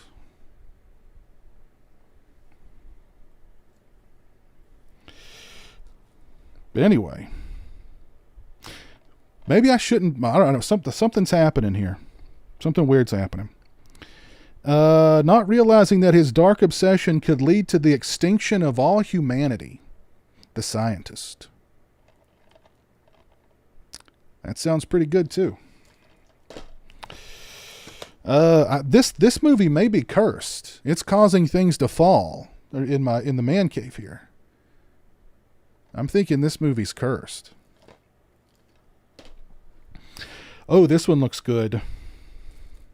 The Devil's Machine. Wow. This looks good. Just check that out there in the back. Holy crap. The Devil's Machine. What has died lives again. This is another one where they put a sticker over the plot synopsis. It's about a doll's curse. Nice. All right. As the doll's curse takes hold, the relationship between stepdaughter and stepfather becomes more and more sinister as ancient suffering bleeds through to the modern day. The Scientist is a legitimately great film. Are you... What? This is a legitimately great film?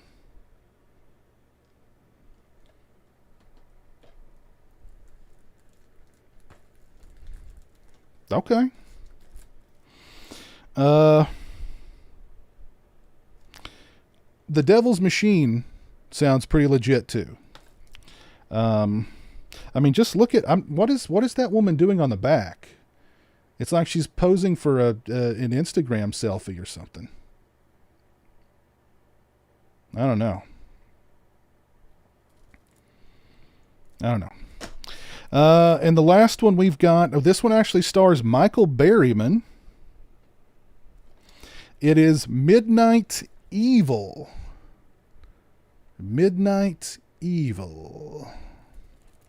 Survive until dawn. Two women, DM and Yuri, steal a suitcase full of cash and hide in an abandoned cabin. Just as drug dealers looking for them discover their hideout, an ancient evil is unleashed within the cabin. Now they must all fight to survive till dawn. Wow. It's going to be hard picking just 3 out of these 6. But just like last time, I'm going to let my patrons and channel members select which 3 of these movies I get to review. And let me tell you, you all have a very difficult task ahead of you. Again, the candidates are Everfall, Evil Comes to a Skate Rink Near You, The Scientist, which caused things to crash down here in the man cave. I don't know, there's something connected to this movie. And apparently it's a legitimately good movie, according to Mid-Level Media. The Pentagram, people have to stay inside of a pentagram or they die. That sounds great. Saint Agatha, the Darren Lynn Bousman film. A little nunsploitation going on there. The Devil's Machine. And Midnight Evil. So, again, if you're a channel member or a patron, I will get that poll up very soon. You guys get to select which 3 of these winners I get to review. So, will any of these stand up to the trees have eyes? I'm not sure either. I don't know. I don't know if it will or not. I don't know. When the Trees Have Eyes was the best movie that I reviewed for the last Dollar Tree Movie Challenge. That's saying something. That is saying something. Ugh, I gotta have a drink.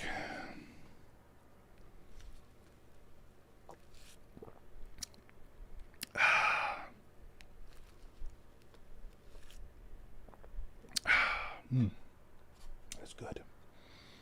That is good. Did you really just spend $7 on that garbage? No. I spent $7.95 on that garbage.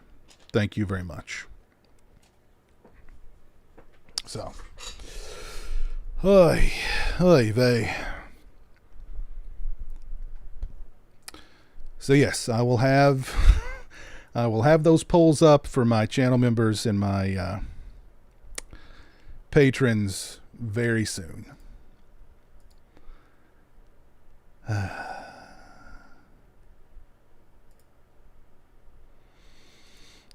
Thank you all for 126 likes on the stream tonight. I appreciate that. It's very kind of you. If you've not dropped a like on the stream, please do so.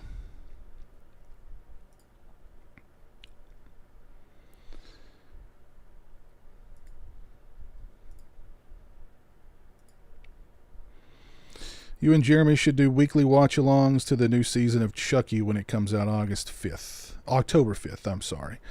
I really don't have any interest in watching the Chucky series, to be honest. I saw the first couple episodes of season 1, and I thought they were okay, but I don't know, just didn't really do anything for me.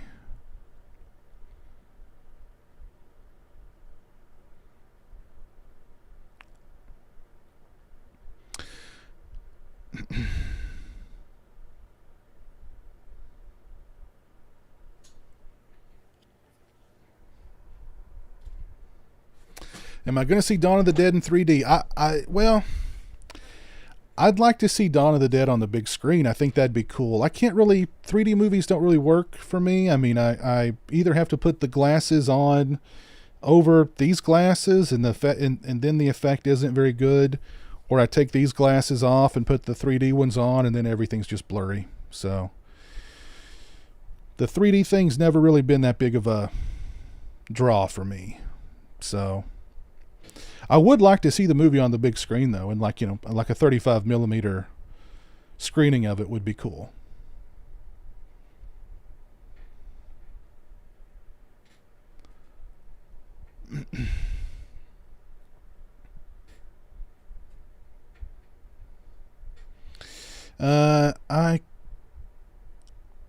You quit the Chucky show halfway through episode 4. The tone, humor, style was way off.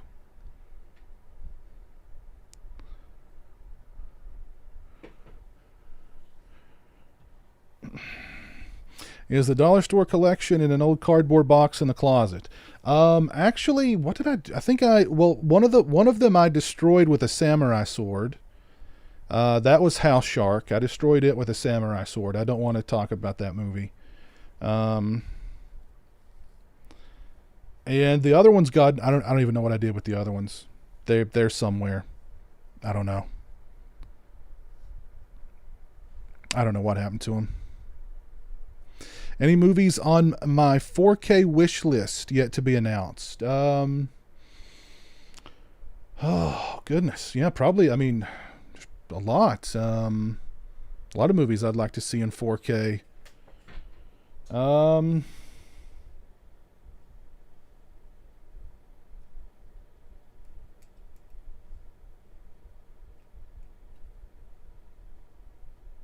I just said there's a lot of movies I'd like to see in 4K, and then I drew a blank. Oh my God. Garrett reminds me of something. So apparently people, back to Scream Factory and the Child's Play 4Ks, apparently some people received damaged posters. and they emailed Scream Factory about getting replacement posters, and basically they said, we'll send you replacement posters, but you have to send us a video of you destroying the posters that we sent. So they're pulling a Criterion here, but with posters. Now, I've received damaged posters from Scream Factory before, and they never, and I got replacements, but they never requested that I destroy the already damaged posters. But I mean, you have to send them proof of you just, I mean, what? Like that's, and I know Criterion is like that. When they have to do replacement discs, you have to send them a video of you destroying the disc that needs to be replaced, which to me is ridiculous enough already. And I'm not a big Criterion fan. I've talked about this in the past. I think Criterion is way overrated. But to have to do that with the posters, I mean, I can understand like maybe sending them pictures of the damaged posters, but they want you to send, then you have to send them proof that you destroyed them, like that you ripped them into pieces, or that you, I don't know, like a picture of one of them set on fire. I mean, that to me is just crazy. That's just crazy. I don't know. To me, that kind of sounds, I don't know. I don't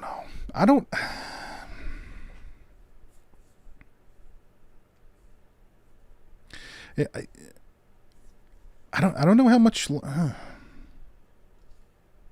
I'm worried about how long Scream Factory is going to stay around, because they're already at the point where they've re-released everything that they've already released at this point, like multiple times. They're doing the old Anchor Bay gimmick from back in the day, before Anchor Bay went kaput. They're just re-releasing the same stuff over and over again. And if you have to send them proof of you destroying a poster for them to send you a replacement poster, I don't know, that doesn't, I don't know.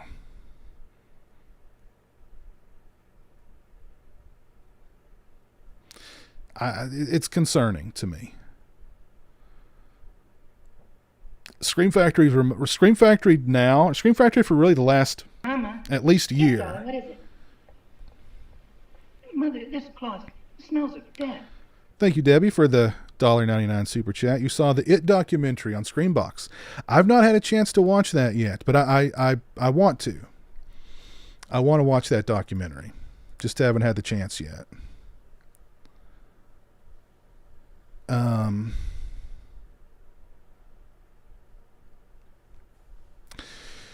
But yeah, I don't know. Scream Factory for the past couple of years has really reminded me of Anchor Bay in their, in their final days.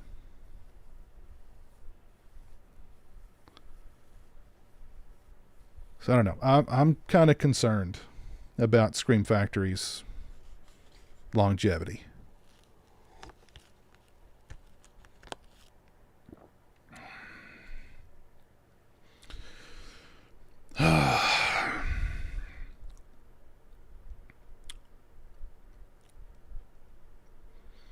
Ken said taking your time out of your day to film the destruction of an expensive item you bought that was just sent damaged isn't even that bad.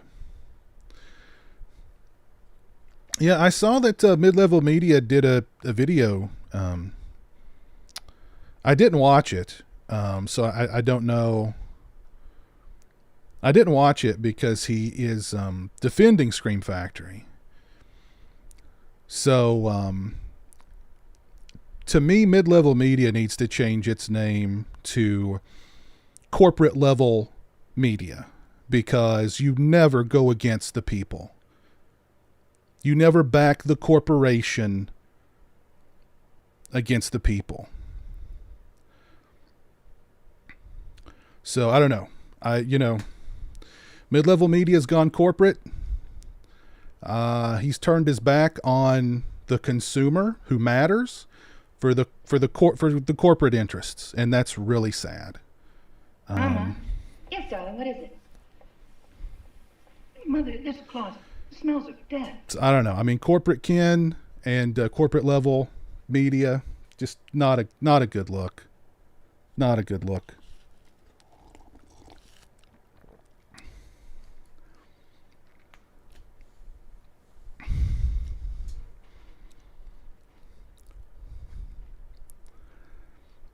Thank you, Horror Collections 13, for the $1.99 super chat. I appreciate that. Very kind of you. Corporate Ken. Corporate Ken. Mid-level media, man.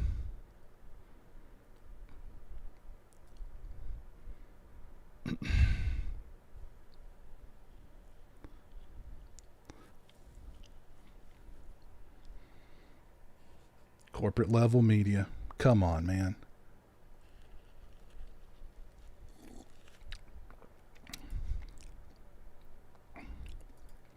Ken now has the full... Yes, I know. Ken's in line to receive a taco leg drop from Hollywood Jeremy.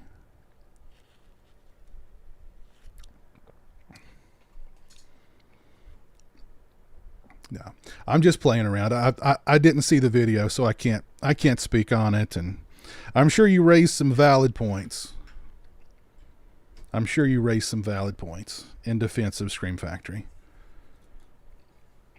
Unless the video was done in irony and you were,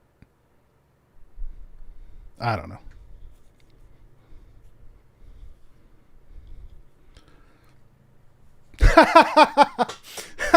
Ken has started the corporate ministry. That is funny. That's funny. Oh my God.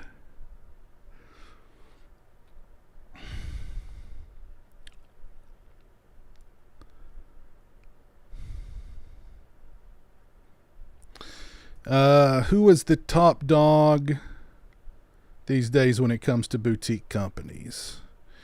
I mean,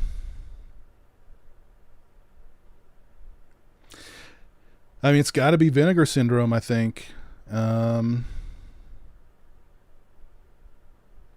Vinegar Syndrome has created a legion of diehard, devoted customers who buy everything they put out. So, and their stuff has the highest resale value also. When it goes out of print, when their stuff goes out of print. Yes, darling, what is it? Mother, this closet smells of death. Thank you, Liquid Snake 006 for the $5 super chat. You rock, sir. Thank you. Appreciate that. Thank you, Liquid Snake. You rock too. So I'd say, and then, I mean, if you look at,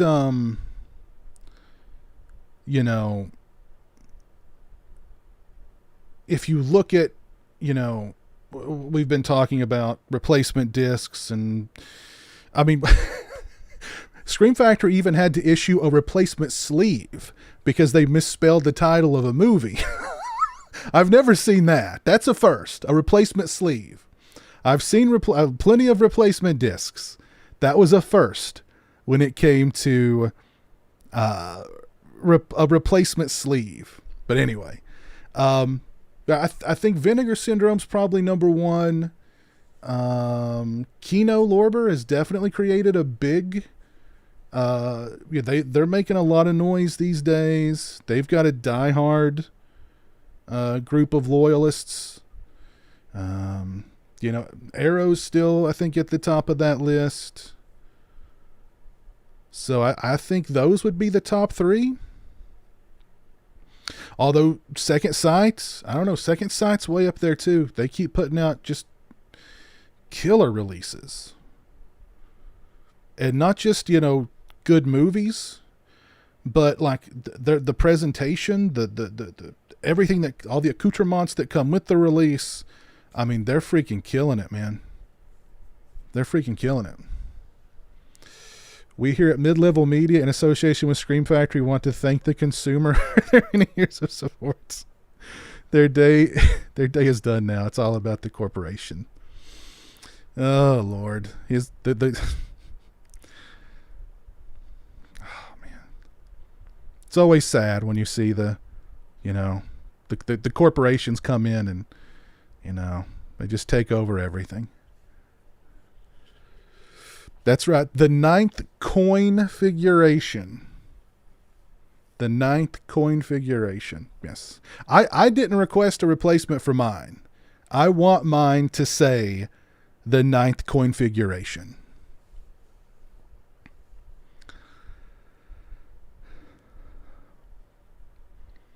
I want that 9th coin figuration release.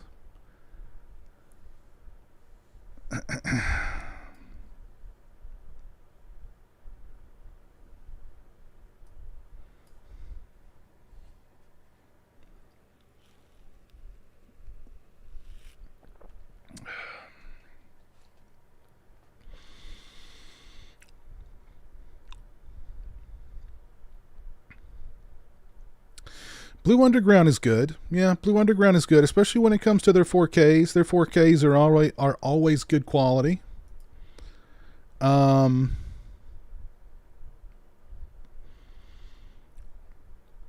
just don't have that many titles in their library, unfortunately.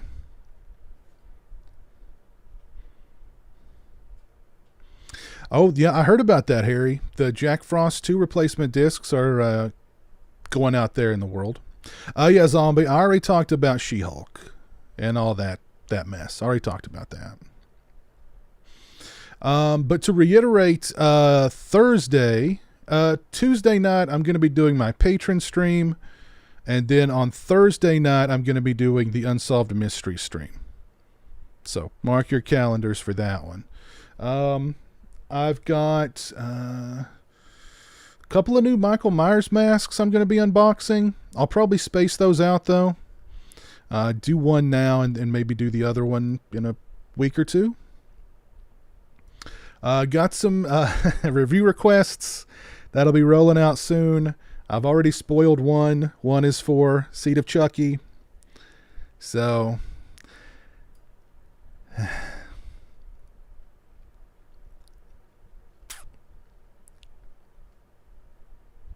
yeah, whatever happened to that second Side Hitcher release? That one got pushed back and pushed back and pushed back. I'm not sure what the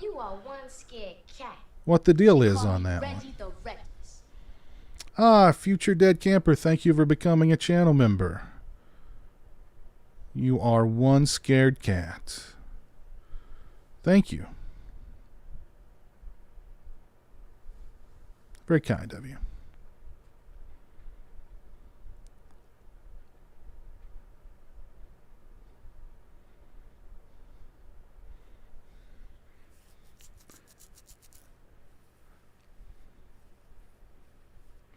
Well, and Vinegar Syndrome's subscription thing is pretty pricey too. So I mean, I've kind of been disappointed by Vinegar Syndrome's last couple of sales. They've not really. I know they've got titles that they're going to be announcing soon. I don't know. The stuff that they're putting out that they've announced recently, I've not really, jumped at. But, hopefully Invisible Maniac's going to drop pretty soon. Hopefully Psycho Cop is going to drop pretty soon. Both of those are, immediate pre-orders for me. Yeah, Texas Chainsaw Massacre 2 in 4K. Yeah. Oh, Future Dead Camper, you're actually in Demon's Outhouse. Thank you. But be careful out there in Demon's Outhouse. Be careful out there.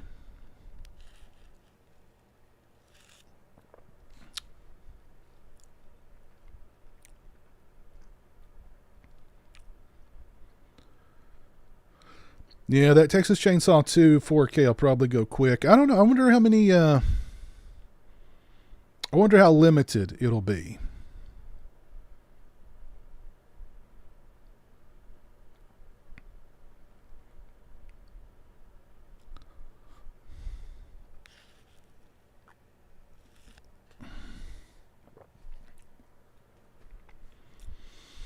Yeah, I need to get on it and watch that It documentary. I've been looking forward to it for a while, and now that it's available, I'm like, procrastinating and watching it.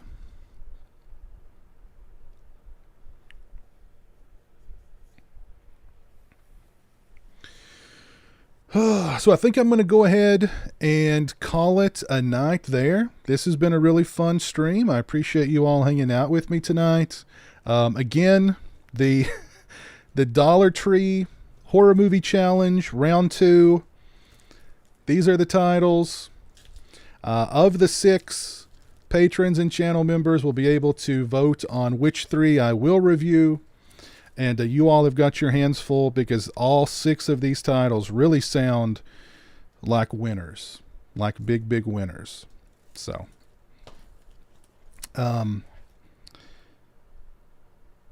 oy vey.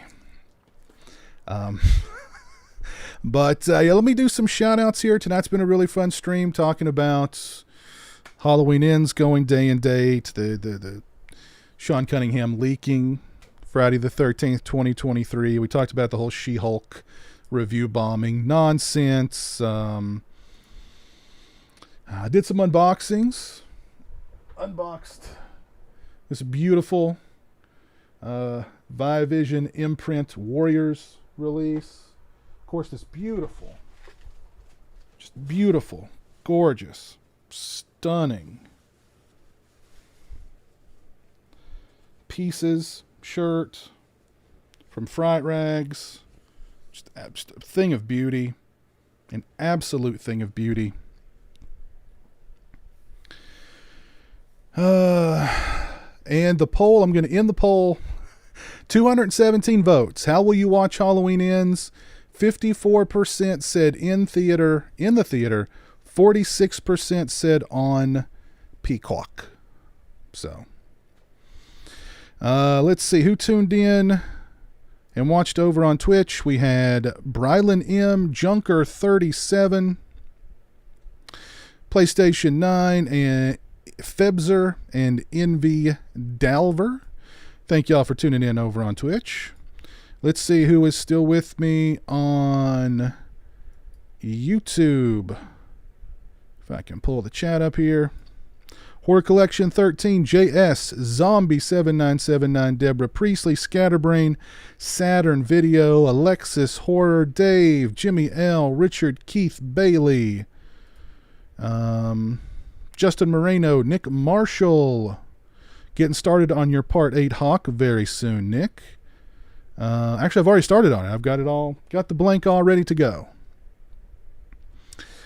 Future Dead Camper, Barney Likes Beer.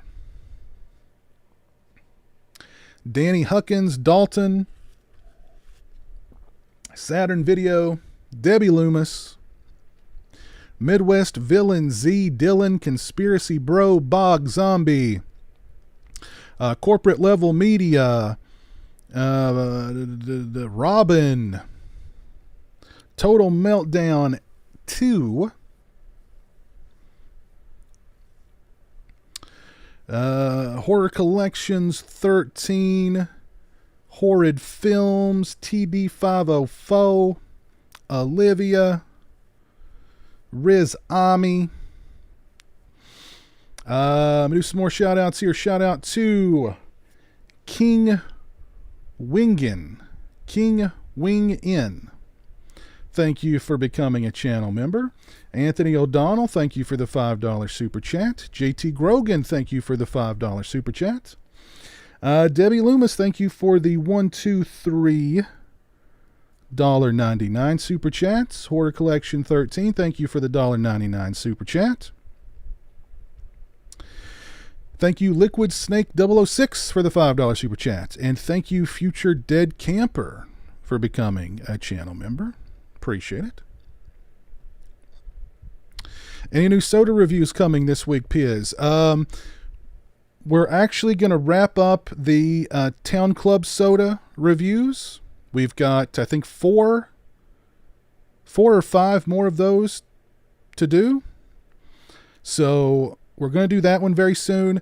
Jeremy and I are also going to be doing the Sprite Challenge very soon. So that'll be an interesting video. The Sprite Challenge.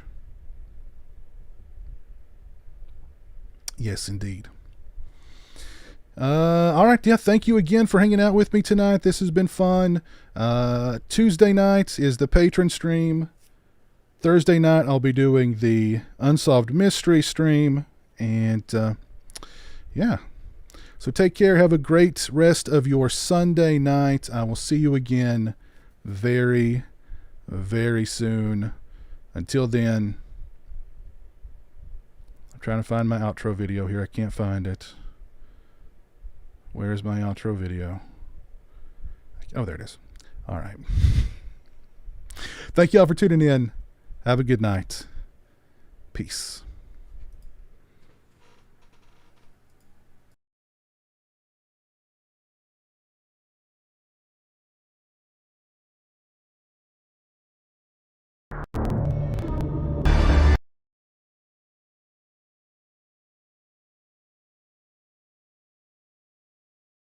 The following announcement has been paid for by the PWO. Hey yo, you want to be like the bad guy? Be a member of the PWO? Too sweet. Follow the link in the description, Chico. Get your own PWO shirt today. Doesn't work for me, brother. And if you're not down with the PWO, we're gonna carve you up.